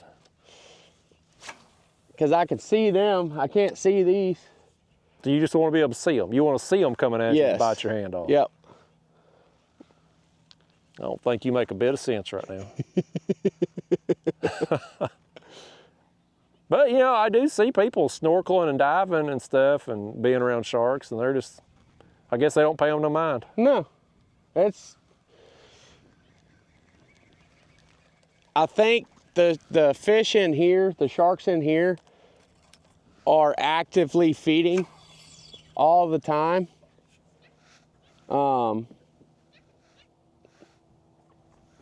You wouldn't be able to tell based off of today, but I think they're actively feeding in here all the time, and I think that. I'll be damned, he caught one, folks. He got one on the artificial finally. There we go. Nice little. Well, there he went. Nice little trout. Well, it was. Let's get you a bigger shrimp on there and then throw out kind of towards the middle of the channel. Well, I need a shrimp on. Apparently, I was sitting there fishing on credit again. That's what did. Hell, you've been having me fish off here off the back of the boat where there ain't no fish. You're saving them out in the middle for yourself. Uh-huh. There we go. He got him another one over there, folks. Look at that. Oh, yeah. Another trout? Yep. I'll be damned. He's had us fishing the wrong direction the whole time. You remember whenever I said whenever you find them, golly, I can't keep them on. Well, you're pretty good at hooking them. Maybe You need to hand your rod off to somebody in my audience here, and they'll show you how to reel one in. I'm telling you.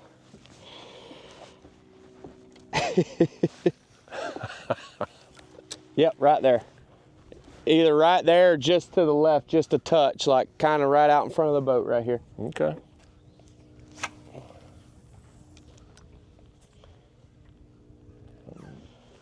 Something's tapping it. Ooh.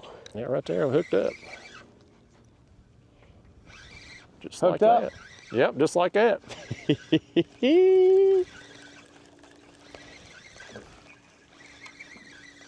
I hope it's a catfish though, just if because. it's a catfish, I'm gonna be so mad. It's acting like one. Dang sure is. Golly. I love it.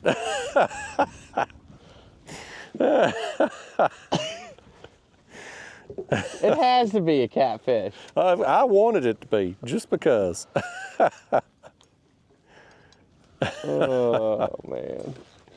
I hope these guys don't do what I think they're about to do.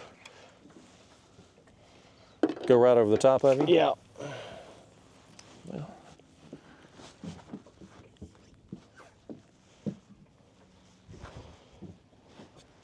They probably saw me reeling that catfish and wanted to get in on the action. Right. I'm guessing. That one's dead. There we go. This one's lovely.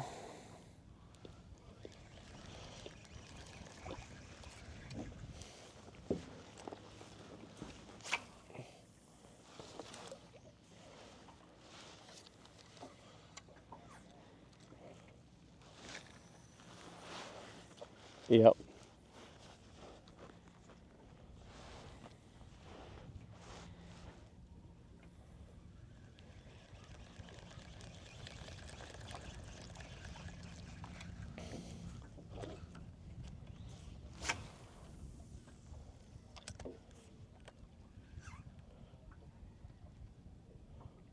I do think the current's picking up though. It is. I can feel it moving the jig down. Yeah. Yeah, it's definitely picked up.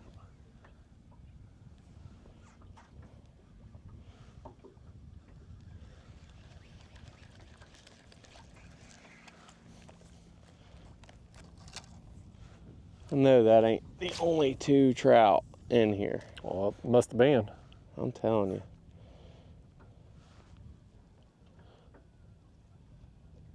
They heard you was wanting dinner tonight, I guess. All right, look at that next pole up there. See that wake? Bait fish. That's a shark. No, hell. I'm telling you, that's a shark. You've lost your mind. It's bait fish.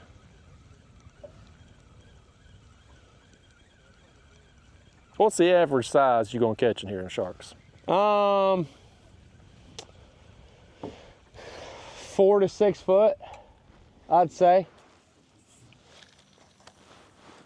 What's the most common species would be caught? Lemon, Lemon. I would say. I've caught a lot more lemons than I have bulls or anything else. Well, 4 to 6 foot's a good time. That's Oh yeah. because you're gonna be able to land it, but it's still gonna give you. Oh yeah, he's gonna tow you a little bit. Yeah. Yeah. Had something hit me. I hope it didn't get the shrimp. I'm gonna switch to a shrimp real quick. See if I can't get in on some of this cat daddy party. Catfish are where it's at. They got a bad rap with you, but Well, they're not the glory species. well. Oop, there's your shrimp. Right there went me one. This one right here, he was bouncing right toward me, folks. He said he wanted to be on this video. He's going to catch us something big, he promised me. He's going to stay on the hook. I know he's going to. There's that fin again. See it? Oh, barely. That's a little shark. That ain't going to be no 4 to 6 No, foot. that ain't, that's like a 3-footer there. That's a little one. Yeah. That's probably like a remote control thing up there. You operating some toy over there. Absolutely while my back's not. turned.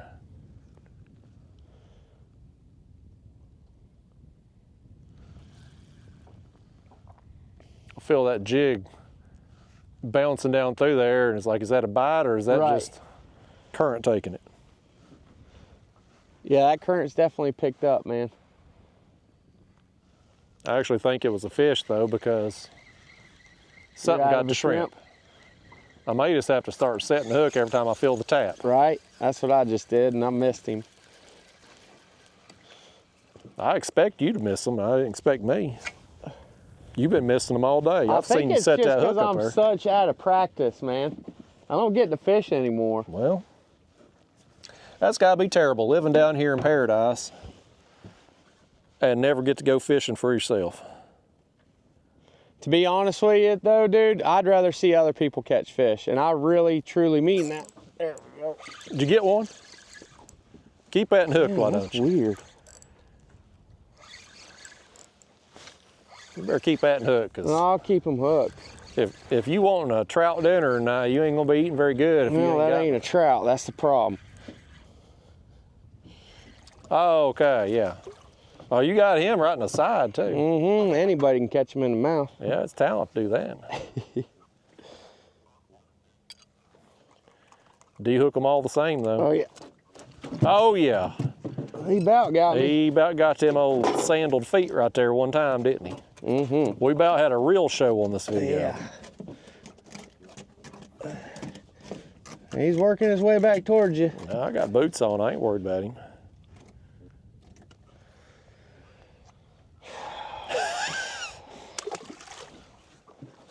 Arch nemesis of The a guy. bane of my existence. Hardhead catfish. And yet your misery brings me joy somehow. Yeah, exactly. Well, at least the folks at home know that there's a saltwater catfish species now. Yeah, yeah. They can catch the catfish anywhere they want to go.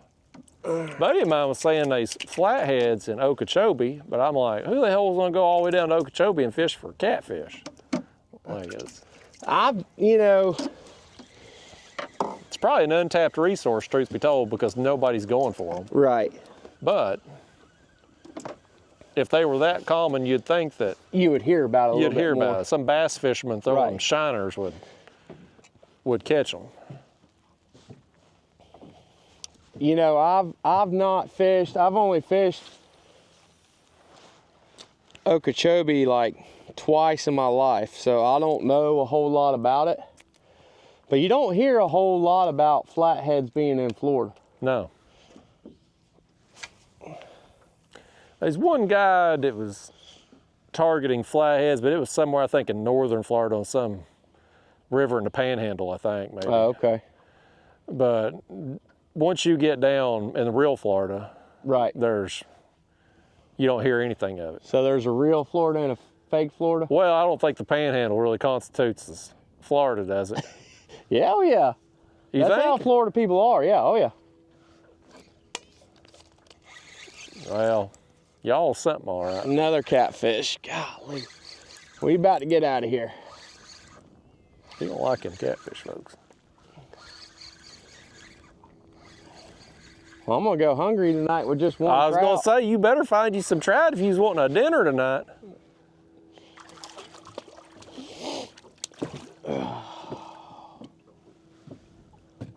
Don't you take each one of them catfish. No, sir. A lot of people like catfish. Them not good eating as far as No, catfish not- species. As far as I'm concerned, there's certain people that eat them. Not certain people, some people that eat them. Well, we got people that eat bait fish back home too. Right, But, right. A normal sane person ain't gonna do Right. it. Yeah, that's kind of the way it is down here. It's Some people eat anything. Hell, some people eat a lobster Reuben. right. All right, we're gonna use one more shrimp here and then going down the road a little bit. He secretly wants to catch one more catfish, folks. Now I want to see them trout are there. When you got, like, we had some trout out there, right? And then the boat goes over the top of them. Will they just scatter and spook, or will they come back to wherever they was feeding at? They'll come back within reason. I mean, like I said, I think what happens is, I think they just come through in little waves, and, you know, whenever you find them, that's just, because it seems like I've never really sat here and caught trout after trout after trout after trout after trout, like for an hour.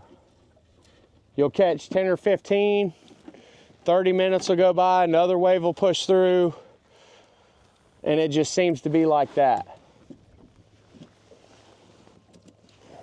Well, that shrimp he bounced out of my hand. I got hold of him again and he goes overboard. Hell far. I was about to insult you, now I don't remember what I was gonna say. He broke my train of thought too.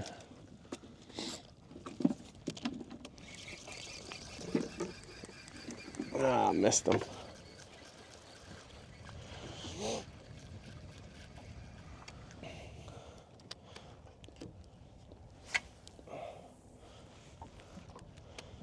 So yeah, I think this whole channel, like what I kind of spoke on earlier, I think they just come through in little waves, man, and that's like, you know,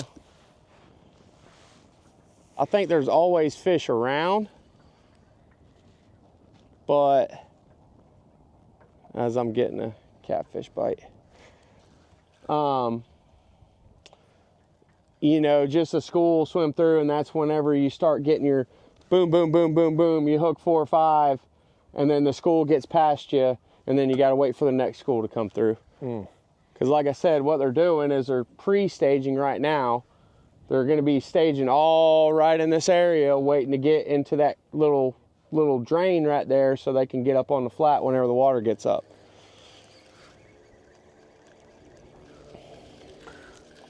Here's another question for you. Let's say person comes out here wanting to catch some sharks, you're throwing some cut bait out. You got 5 million hardhead catfish. Are they gonna be all over that piece of cut bait too? Depends on how big your bait is.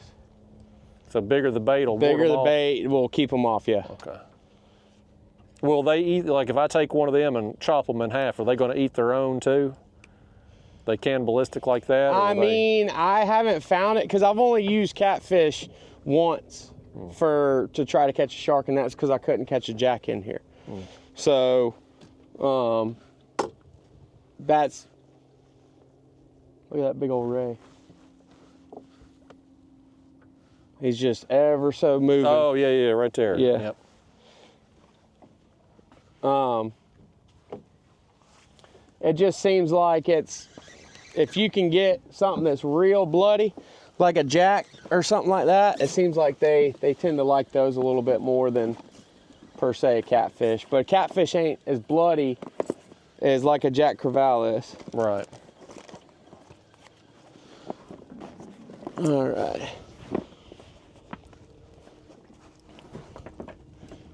I think we're gonna make a little bit of a run. Okay, folks, come with us. We're going on a boat ride.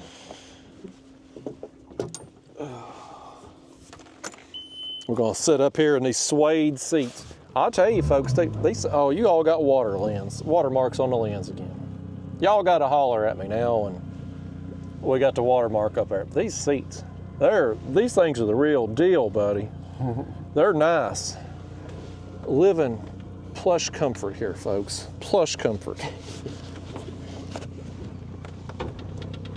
All right, we're going on a little boat ride, everybody.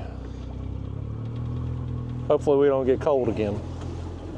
Yeah. I just got my nose to quit running. I'm gonna It has idle. warmed up a lot. Yeah, it has.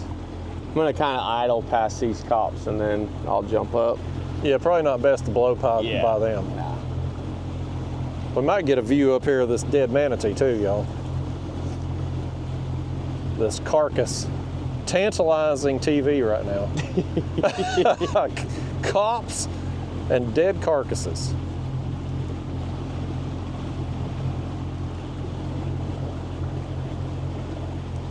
And 3 boats up through here. Mm-hmm. I wonder what they're doing. Like if they're just sitting around waiting on the tide to. It does seem like the water's come up though, because Oh, it definitely has. That thing it was yeah, several that thing feet. was 3 foot off the ground, or off the water line. Yeah. Good thing you clarified, because some people in the audience probably thought the thing was levitating the way. Right.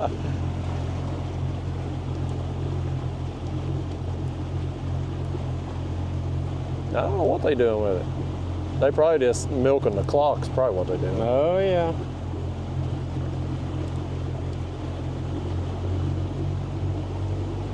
Now, are there cops specific to the water? Is that a different division, or is it part of the same? So there's like 3 or 4 different groups down here.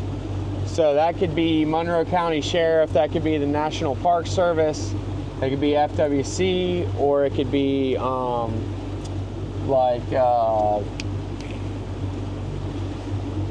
what's the one? Like the guys, they intercept like people trying to coming in, like bringing in drugs and stuff like that. Oh yeah, yeah. Is there different? You think they look down upon each other, like Army and Navy? Oh, I guarantee it. I guarantee it.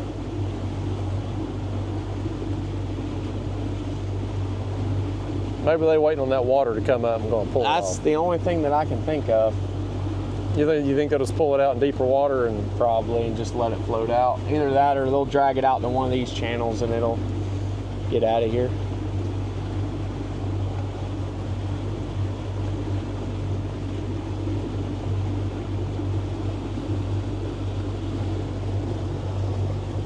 I'm gonna take the camera over here and show them the carcass as we go by. I know y'all want to look at this dead carcass, and the cops.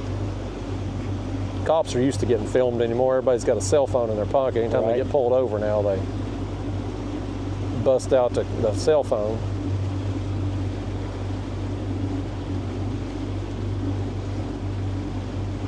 It looks like half of it's gone. Yeah, It looks like it's literally been cut in half. it don't have a head. That's for sure. Yeah, folks, when we come through, all of this was out of water. That whole other side over there was out of water. So it's come up a lot. And it's like sneaky how fast it comes up too. You don't realize how fast this water comes up. Yeah. Park ranger. Mm-hmm. They're definitely looked down upon. That's like a real cop looking at a security guard. Yeah, those are the mean ones. They got a complex. Definitely. Actually, no, they're very nice people. Oh, good answer. They're very, very nice Good people. answer. The best out there. Yep. Good answer. We're going to get him to step in it on this video yet, and one of them's going to watch. I don't know if Peyton Manning's going to watch this video, but one of them park rangers will. Come on, Peyton. I know you can do it, buddy. I wish he would watch one time. Somebody's going to change their screen name to Peyton Manning and then comment on my video. Try to trick me. It's actually a good idea. I might do that.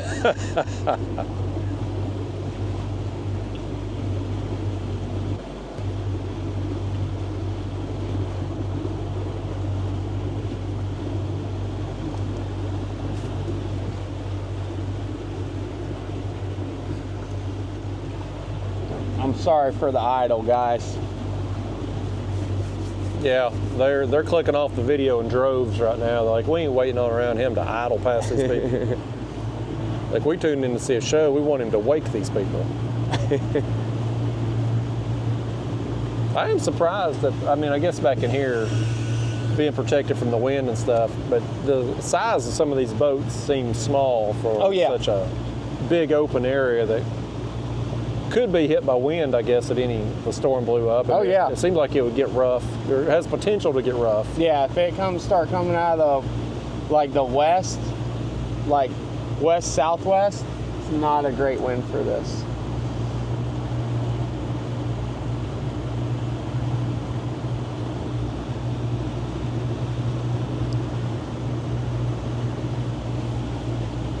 Is that going to ride?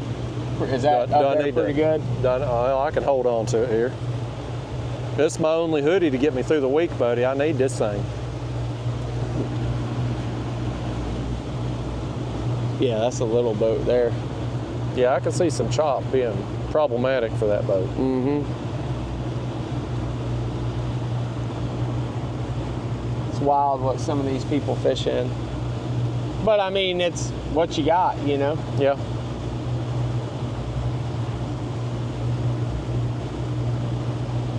Not everybody has suede seats. Technically, I don't. I just drive it. You like the chauffeur. That's it.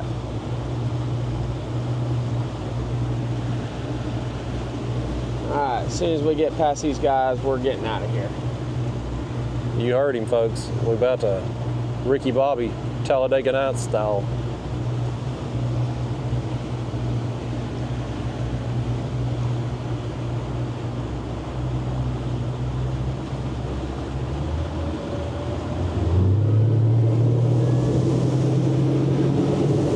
All right, here we go, going on a boat ride.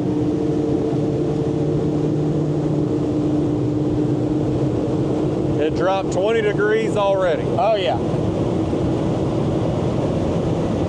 I better hang on to my hat, too.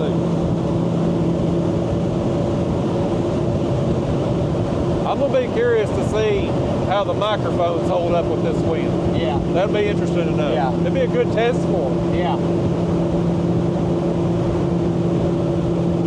There's Kayak. Yeah, there's one of my people.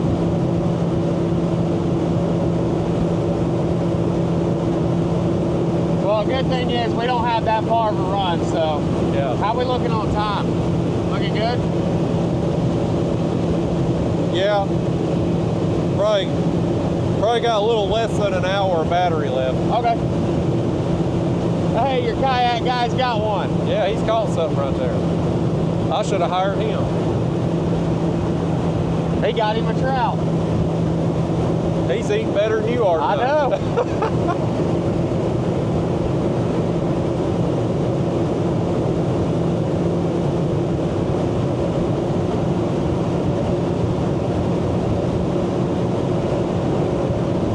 You like eating Pringles? Those were my bosses, and I just left them on the boat. That's an odd snack. Well, we had sandwiches too. And he asked for Pringles, so if the man asks for Pringles, you gotta get him Pringles. I never could get into Pringles. They're not my favorite, No. but they're not the worst either. No, they're not as bad as Sun Chips. Yeah. I talked about Sun Chips one time, and I had a bunch of people comment saying how they loved them. I'm like, it's like eating sawdust. It's like eating wheat thins. Hold on.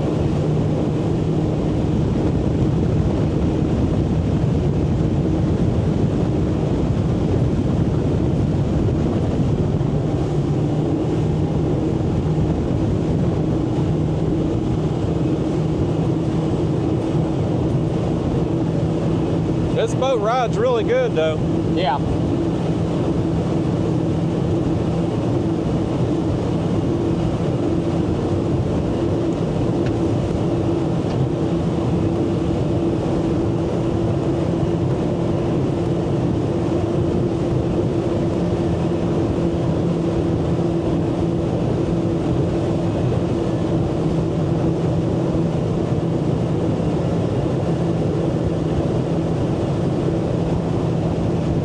Fish my channel. There we go. When you fill this thing up at the marinas, how much extra do they charge you per tanker or per gallon of gas? 'Cause I'm sure you're paying a premium. Yeah, it's usually like $1, $1 or $2 a gallon.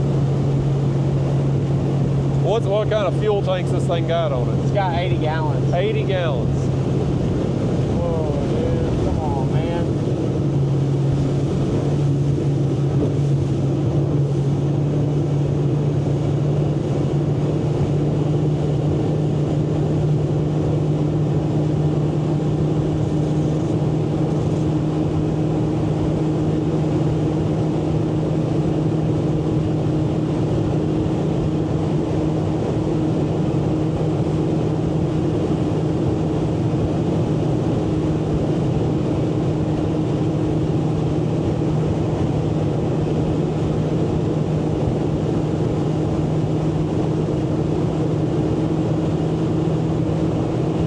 it's amazing now how, like, I know y'all didn't see it when we come in here because we waited till we got where we was going, turned the camera on, but like all this was land a couple hours ago. That's wild.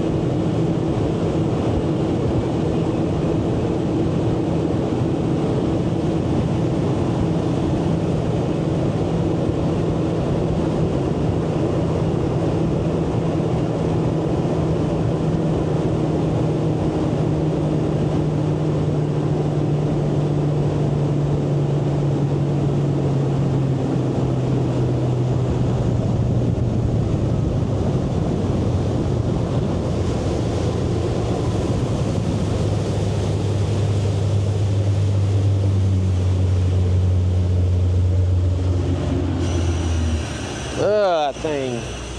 Sounds rough. You tell your boss he's waking my audience up from a dead sleep every time you. It's gonna wake me up too.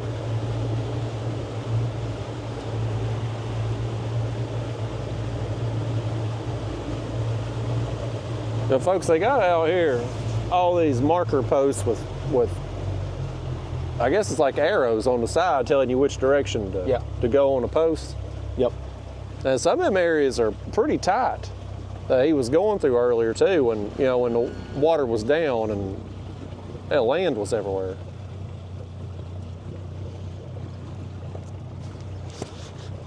You'd be going along not paying attention, you get in trouble quick. Oh yeah. All right.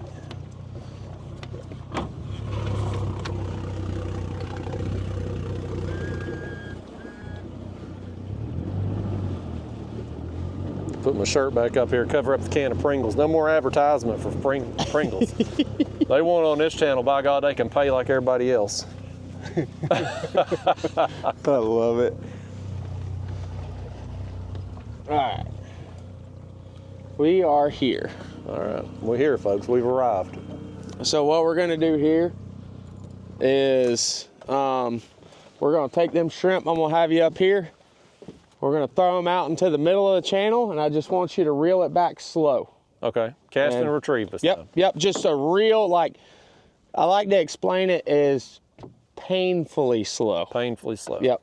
All right, folks.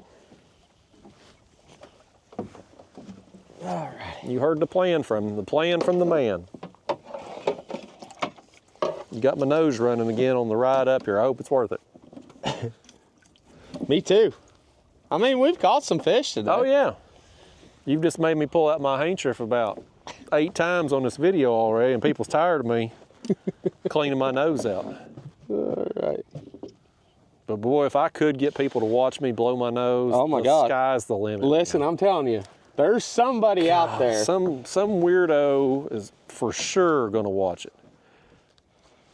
There's somebody out there. No matter how bad a video you post, no matter what you're filming, the audience, there's at least one. There's always at least one who's gonna watch. You already hooked up? Yeah. I'll be damned. You didn't even have time to start reeling yet. Well, you got a catfish? Trout.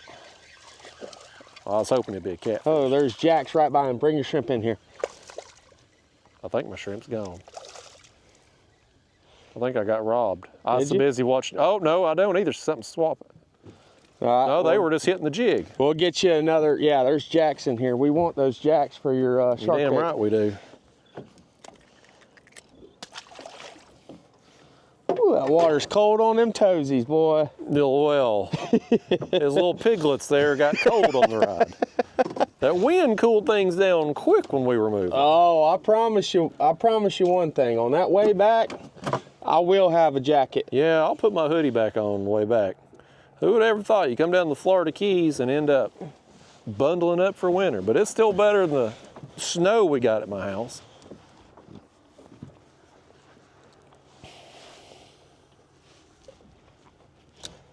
So, like I said, just painfully slow reel. I already got hit. Something's tapping. There it is. There we go. I do hope it's a Trout. catfish just because. Nope. One of them damned old trout.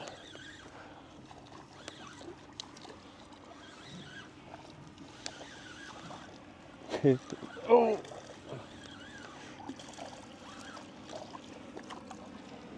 Well, that He one looks might, like a keeper size. yeah, that one might make it. We got a double.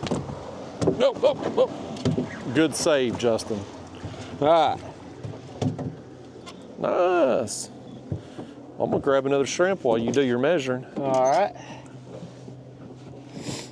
Yeah, folks, he's getting excited. He's gonna get him a dinner after all tonight.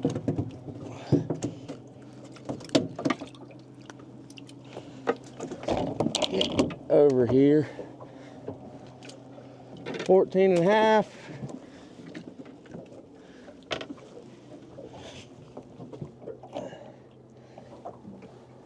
There we go. Both of them are short? Yep. I'll be damned. You ain't eating after all. Nope. You can stick your hands in the water here because you can see here. Well, what if he's under the boat? You ain't gonna see it then. I ain't jiggling my hands down there. Although sometimes I've been out there and washed my hands off and I think about it afterwards. I just do it naturally, you know, not even thinking. Develop bad habits. Well, I tell you, Freshwater fishing. that's. I was just about to touch on that. That is one totally different thing than like. I mean, you've been in some of them lakes. Like, I don't know if Ida has alligators in it, but you've seen alligators since you've been down here, I'm sure. Not this time, but Well, in times past. Previous times. Is that something that you like take into consideration whenever? I don't want to mess with them for sure. No. Right. No, I don't like them things. I don't like anything bigger than me that's potentially going to Eat you up. eat me up, yeah. Another bad habit I've caught myself doing is, you got another one, don't you? Oh yeah, that's a jack. Good, we got something right here. I'm gonna make that fish famous tomorrow. Yeah, it's a little bigger one too. Oh yeah. We're gonna throw him in the back. Nice. Oh, Jack. I'm gonna show you something on these jacks. I don't know how many jacks you catch. Not many. Huh? Oh, So see that black spot right there? yeah. He's got one on either side. If you press it in like that, he will not move. I'll be damned. We call them jack buttons. Oh, So good. just so you know, That's whenever good to you know. catch jacks from now on, press them jack buttons and he won't move. I'll be damned.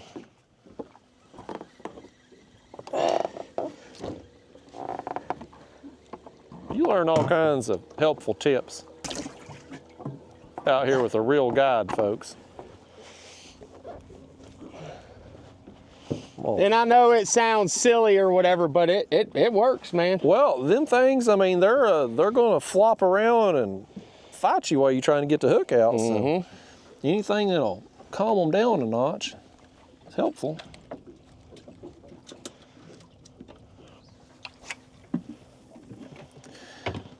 But yeah, I've developed, I don't want to say it's bad habits per se because it don't matter when I'm at home, but like fighting fish from the kayak, I'll oftentimes be like sideways in the kayak reeling in a big catfish, and it don't matter.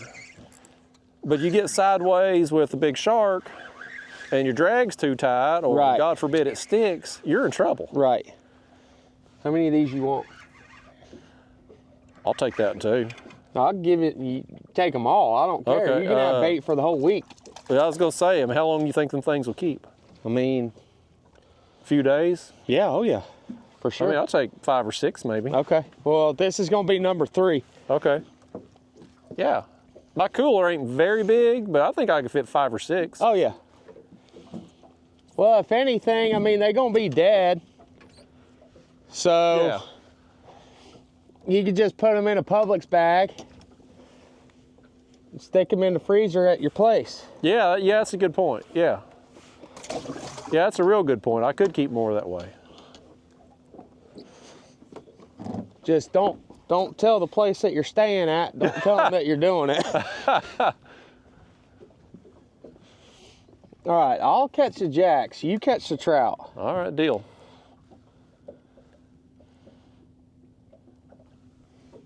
I'm hungry. I'm reeling painfully slow, so I want to catch your dinner tonight. Well, and also, too, you can focus more out in the channel as well. Okay.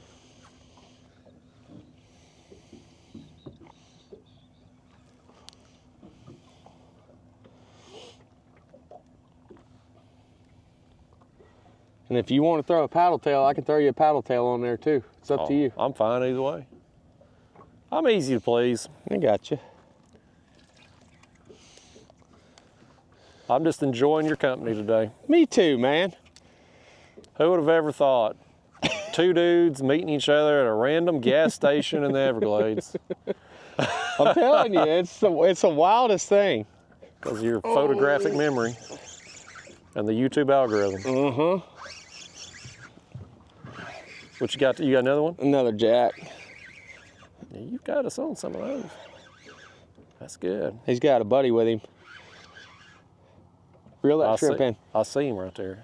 See if he'll... Oh, see that trout? Yeah, something chased it up. That trout. Oh, he was chasing the jig head too. No shrimp on there. Yeah, I saw him following that thing. These aren't bad sized jacks either. Hopefully we can get you like a 10 pounder, 15 pounder. I'm gonna lift this up real quick. Oh yeah, let me get out I'm of the way. sorry. Got important bait stuff here. That's, Oh yeah. what a terrible design though with that hatch. I hate it. You would have thought when they were thinking about these fancy suede seats, they're like, maybe we should put the hinge the other way. Locate it somewhere a bit different.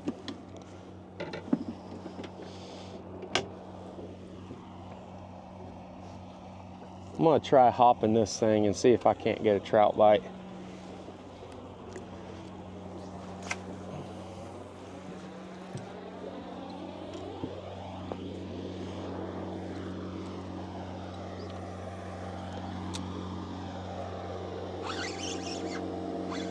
I'm gonna have to tie you one of these on. You hooked up again? Yeah. I'll be damned.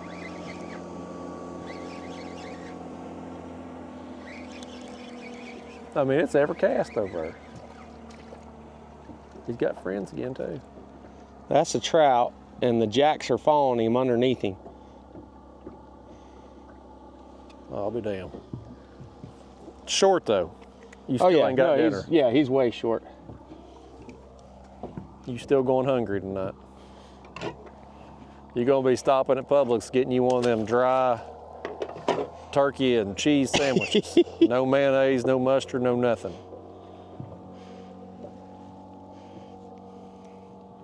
You know, I'm not a huge turkey fan. You're not? No. What about on Thanksgiving? You eat it then? I'd rather eat ham. What? What kind of cast was that? What is that? Boy, that's that's special. That's what we call that. I thought you was a real guide or something here. Can't even cast a damn. That's bad. I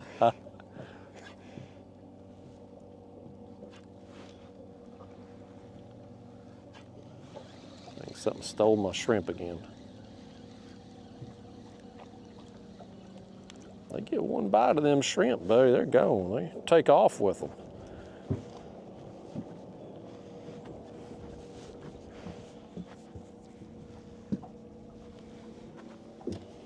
Got a boat going by over here, folks. We need to catch us one. We need to catch us one in front of this boat real fast. Show him up one time. He's got one too, right in front of the boat.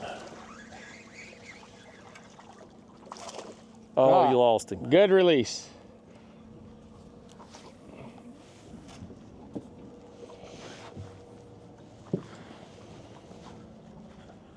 I like this anti-skid material here on the deck floor. That's real helpful.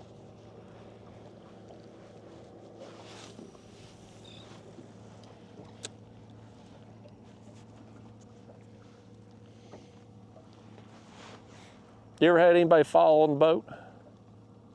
Fall off the boat? Well, just on it, like bust their tail, going to step up on a deck or something. And... Not on this boat, but yes. So on my boat, I've got a poling platform. Another small? Put him in your fish tank. And I've actually fallen off of it several times. I don't like to admit it, but I guess I just did in front of 100,000 people. No, the boat ride run off at least 30,000 of them. You're good.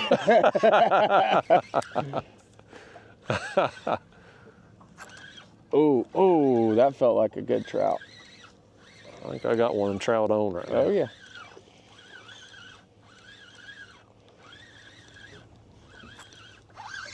Double trouble. What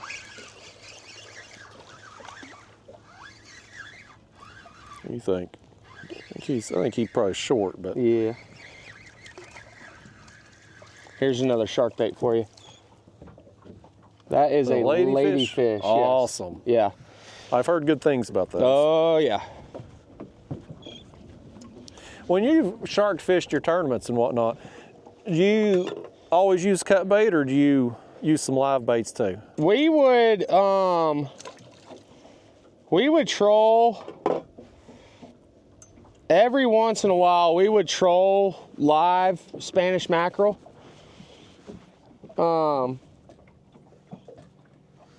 But most of the time it was dead bait. We would just take a Spanish mackerel, obviously keeper size, and cut him in half. Oh yeah. Alrighty. Nice, we're getting some bait, folks.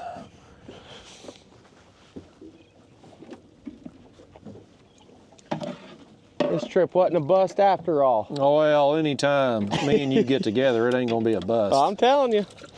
Two dudes meeting in a gas station, let the jokes begin, but I can't get hold of a shrimp if my life depended on it. There we go. These things are lively little things in there.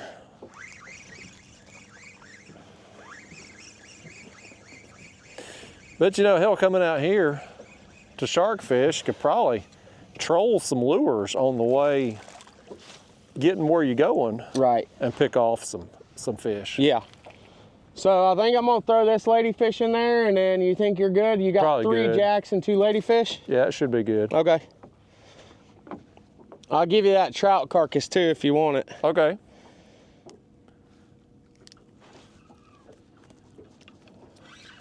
I got a little better something right here. That may be...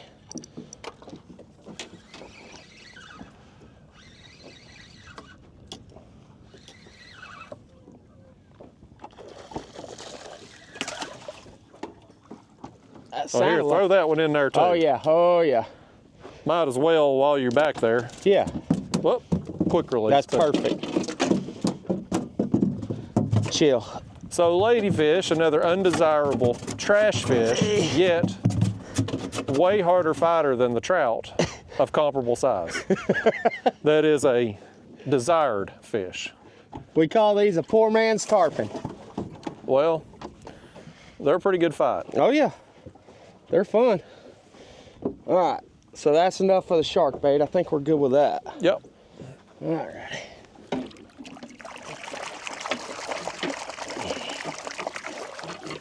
Yeah, those things right there are a good time, but yet undesirable. I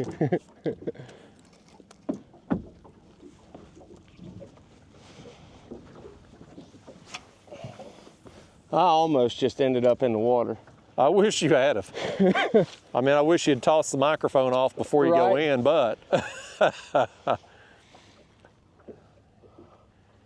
yeah, that would salvage the day right Oh, there. yeah. As far as video, I'd get all them 30,000 that took off. They'd come right back if Oh, you yeah. fell in. They hitting that jig as I'm reeling it in. Mm-hmm.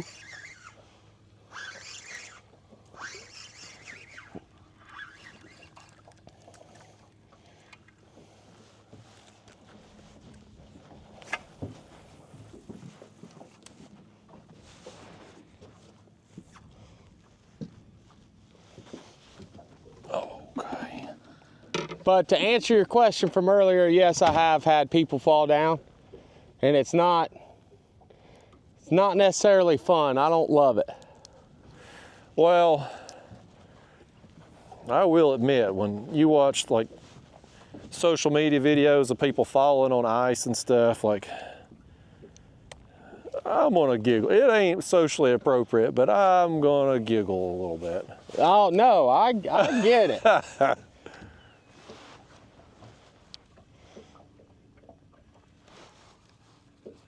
On it. On it quick.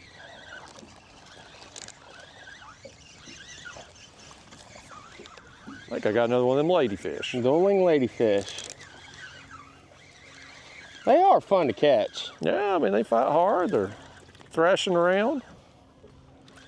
They just crap everywhere. Look at that. Oh. Slimy.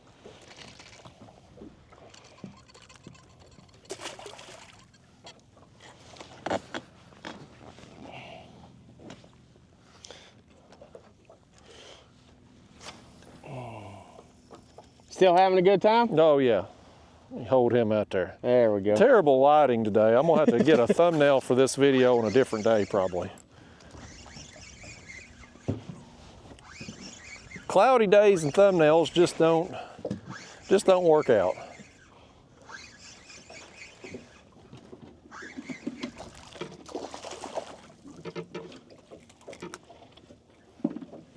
Oh, shrimp.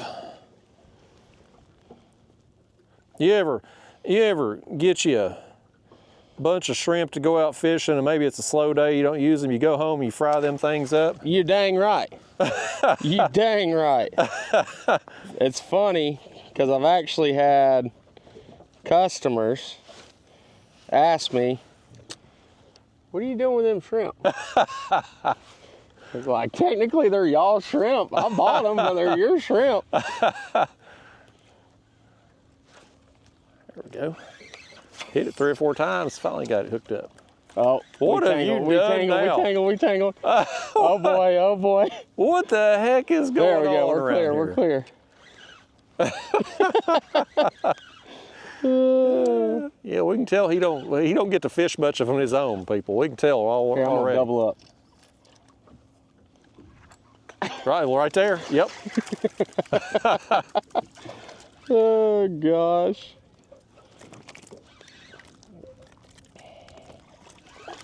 Yeah, folks, we own them right now.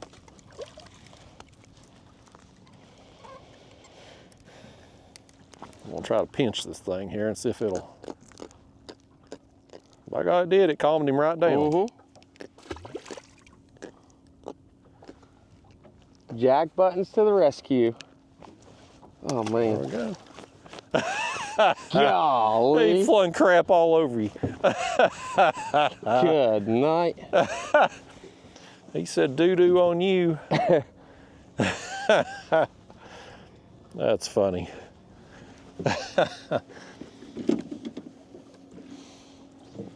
That's another one of the things probably socially inappropriate, but anytime somebody gets crapped on. Oh yeah.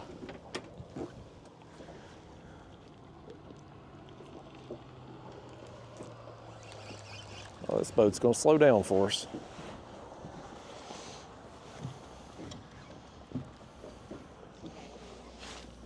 I can about guarantee we'll put a fish in the boat here in front of them, Oh yeah.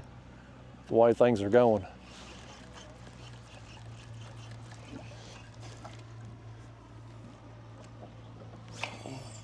Oh.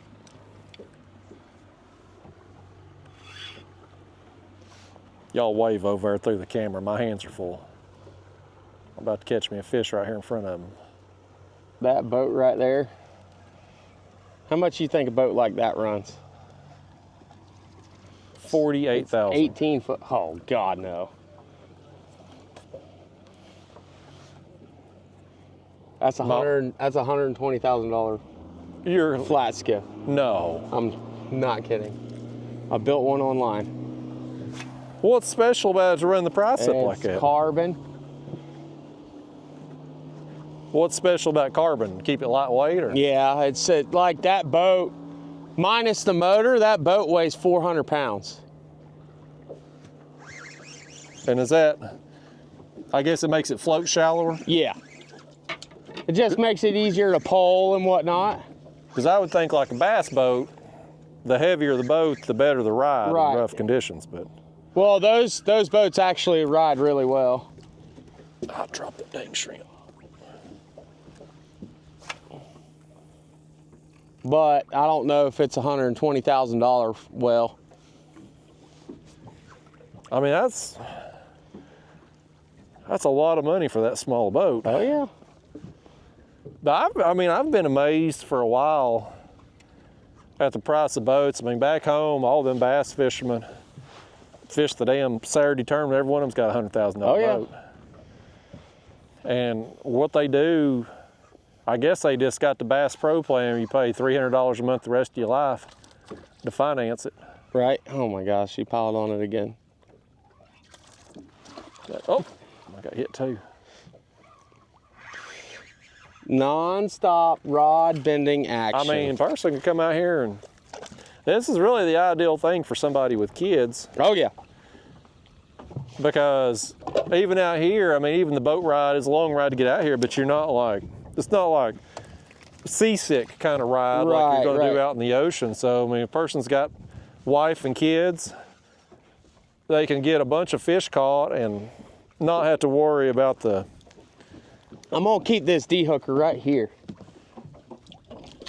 And I think too, man, honestly, like I was telling you earlier, you know, this place has so much to offer. I can only show you so much in 4 hours. Right. You know what I mean? As long as the battery life lasts. But with that being said, there's within eye shot, I've got 10 or 15 spots within eye shot right here. And you know, you're gonna be catching mangrove snapper, you're gonna be catching trout, you're gonna be catching snook, redfish, you know, like just all kinds of stuff. Yeah. I didn't do it. Almost did. Almost burped, but I didn't do it. We've given him a complex, folks. But it's kind of, like I was telling you, it's this morning, that's a nice trout. I had one and lost it, and this one here come up and snatched it. I guess he's not nice, but it's a trout nonetheless. God. Double up. I got that D-hooker right back behind you. I think this one's On the seat. skin hooked. I can maybe shake him. There he went. There we go. I should have brought a bucket.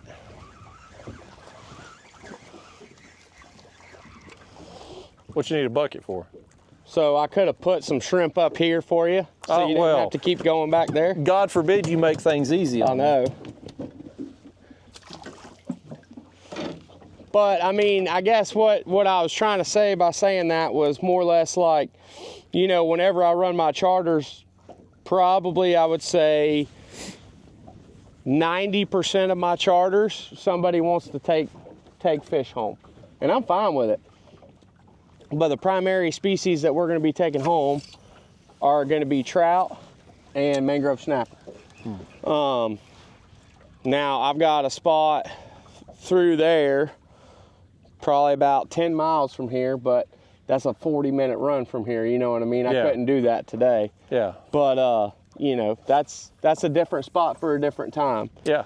And just, you know, for anybody that is thinking about booking, if they see this video and they want to come fishing with me, you know, more or less, we're not going to sit here and catch ladyfish and catfish all day.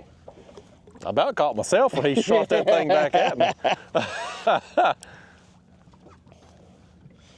He's got a problem with them catfish. He don't want you catching no damn catfish on his charter. We don't like the catfish. Oh, man. I got no problem with catfish unless they're channel. I hate channel cats. I guess this is like the channel cats.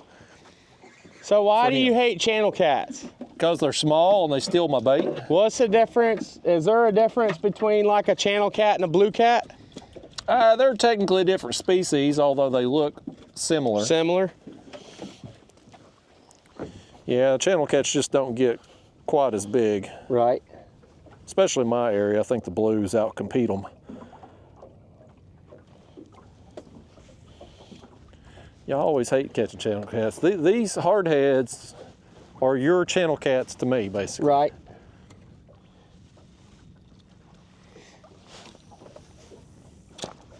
But all these fish, I mean, they all fun because I mean everything fights hard. All these saltwater fish just fight harder, pound for pound. Right. And I like that you get so many variety of species. I mean, right here, right now, I mean, hell, there's been trout, the ladyfish, the jacks. We've got the snook, the cat. I mean, everything's right. There's so much variety. Well, and that's one nice thing about you know, fishing out here is, like you said, it's the variety. It's, you know, if it ain't going off back there at Snakebite, it's going to be going off somewhere. Now we just got to find them. Yeah. You know what I mean? And that's kind of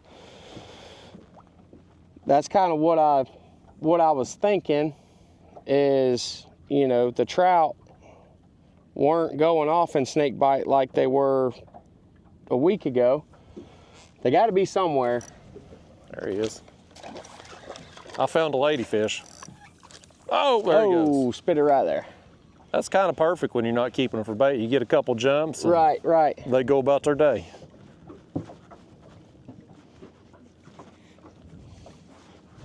Oh. Yeah, a lot of times, like, I'll just, whenever I hook those ladyfish and I know it's a ladyfish, whenever I actually get to fish, I'll just, as soon as you take pressure off of them, they usually let it go. Like the hook comes out because they just go crazy. And it's good to know. We'll try that on the next one. I'll try to make a liar out of you. Oh, God. That one's staying down. Yeah. That may be dinner right there. I had one, lost another. I got a bare jig head I'm reeling in. Something else to it. You think that one's going? I don't think so. No, he's short. They've hit that damn jig head the whole way back. Oh, yeah. Now, I bet if you took that jig head and casted it out there and reeled it pretty fast, I bet you'd catch one on a bare jig head. Let's try it. That's gonna make for a good time right there, folks. Let's see if we can, by God. Just as soon as it hit the water. That's awesome. Bare jig head. When it's on, it's on.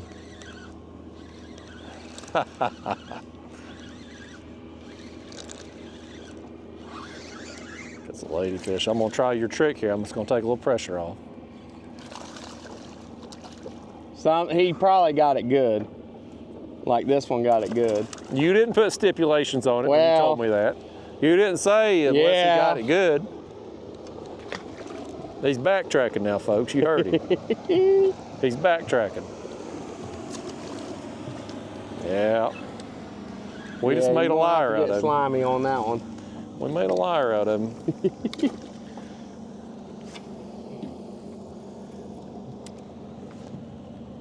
Don't you poop on me, fish. Don't you dare do it.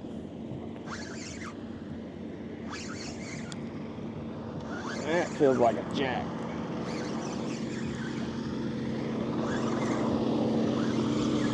There we go. I don't think that guy in the boat was impressed with my ladyfish. No. Another bare jig head? You gonna try it? No, I'm asking. It is, yeah. Is that what that is? That's bare jig head. I can make 3 casts with the bare jig head for every one with the shrimp. Right. And truth be told, some of the fish I've got where I've hooked one, lost him, and then got a couple more bites before I got it, it was probably eating the bare jig head because the shrimp probably took off right away. You don't need no bait out here to catch fish. What the hell are you talking about? Nobody need no shrimp.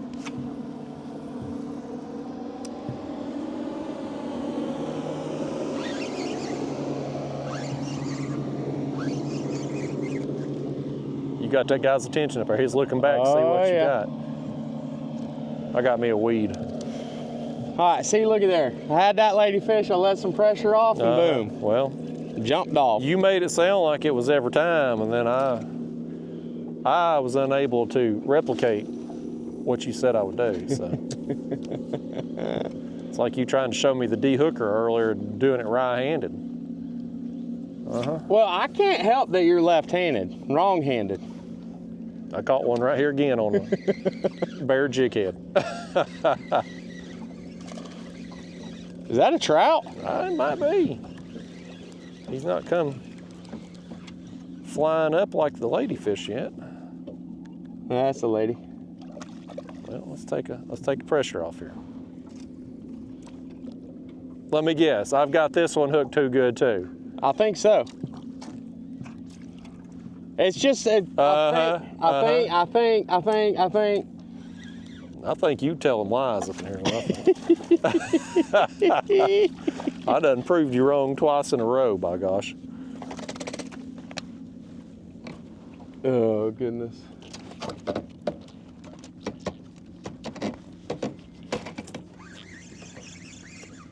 You know what? Instead, if you're gonna just poop all over me, then we're gonna do that right there, folks. Ooh.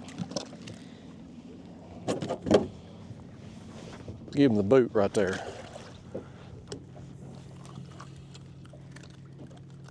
I got you a trout there. Yes, sir. What's the fine? Let's say you had one 14.5 inches. I don't want to find out. Okay. I don't know. I think it's like 500 bucks. Woo, that's an expensive dinner.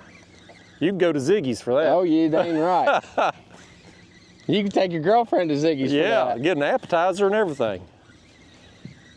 One thing that's funny about Ziggy's, now that you brought it up, is they don't have sides. Oh, we found a trout. That looks like a decent one. I got another ladyfish I can't shake. Oh, there he went. It worked. I took pressure off and it worked. That may be a keeper. I'm hoping so. I'm thinking He's thick. I'm thinking that one's going to keep. He's thick, yeah, for sure. That's a keeper trout. That's what we're here for, Bubba. You just doubled your calories tonight. There we go. That is going to be a delicious sandwich right there, my friend. Nice. Look at them teeth. Look at them teeth. There's your thumbnail. Yeah. But they are pretty fish, man. Yeah, I mean, sure. Yeah. They taste pretty good too. I know you don't like eating them, but yeah, I just never really had a taste for fish for some reason. He's 17 inches. He's coming home. Oh. Folks, I can see my battery indicators winding down. I'm gonna try to get us one more here on this damn bare jig head. And we're probably gonna leave you all at the dock, folks. Because, oh my God, just like that too. Oh, you see him run me around a trolling motor right there. He's trying to break me off. Shake that thing. Come on, like Beyonce, shake that thing. He ain't gonna shake it. He ain't gonna do it. Your method works about 10% of the time. Right. You shook one loose one time in 1986, and by gosh, ever since then. I wasn't even born yet. Well, somebody did at one time, and now it's just carried over. Let me throw out here one more time. And then we're gonna tell these people goodbye before the battery dies, or else they'll be watching the 3 of them that's left after the boat ride, and they'll just be like, what happened? The video just stopped. Hey, see that? Come right off. I don't think he was ever hooked. I think he bit the tail of that thing. Oh, okay, right there, that worked. Perfect, it worked perfect, folks. All right, last cast for me. All right, let's see if you get one here. All right. I want to film the man in action here. I'm gonna miss him. So if a person's watched all the way to the end of this video, Yes, sir. They want to get in on all this action you got going on down here. Like this right here, this trout you're reeling in. Yes, sir. So I'll put your website down and phone number down in the comment box or the description, obviously. What's the best way for them to? The best way to get a hold of me is either call or text. Okay. And you're going to call. You're going to be getting a lot of texts now. Well, they're going to be, and it ain't going to be fishing trip stuff either. Right, it's gonna right. They're going to be. I do not have an OnlyFans, just in case you're well, this right here is the closest you're going to get to them feet. So if you want to come fish with me, give me a call at 863-670-1512 or send me a text. I generally don't answer the phone after 10 o'clock Eastern time, so it'd be 9 o'clock Mountain or whatever time you're on, I believe. We're in the Eastern time like oh, regular you're on people too. Okay, yeah. all right. We're on the right side of the So mountain. I generally don't answer the phone after that. If I don't get a hold of you, there's a lot of areas back here where I don't have service. So just leave a voicemail, leave a text, and I'll get back with you as fast as I can. So there you go. Other than Isla that, Mirada. yeah, yes, sir. Isla Mirada, so you're close to everything. Key West, you're close to Miami, wherever you vacation 2 hours from Key West, 2 hours from Miami, pretty much 2 hours from everything, honestly. It's really a good location. It really is. And beautiful place. If you come down here into the Keys, folks, I'll tell you, Isla Mirada, it's beautiful. It's a gorgeous place to come stay, very family friendly. You know, it's not the party scene like up on South Beach in Miami and stuff. You can bring your wife and kids and have a good time. And Chase is awesome. Again, met him at the daggone gas station in Everglades, and since then me and him have become friends. And now, like, when I come back down here, he's one of my first calls to make just to see if hopefully we can fish together. So anyway, y'all, battery, we're gonna keep fishing here, but the battery is winding down, so I'm gonna let you all go. But thanks for coming with us today and enjoying the he hates the catfish. The catfish are fun. These saltwater cats, for their size, fight pretty daggone hard, y'all. So anyway, he hates them, but they're all right with me. Anyway, y'all, before this battery craps out, I'm gonna tell you it's bye. I'll see you next time.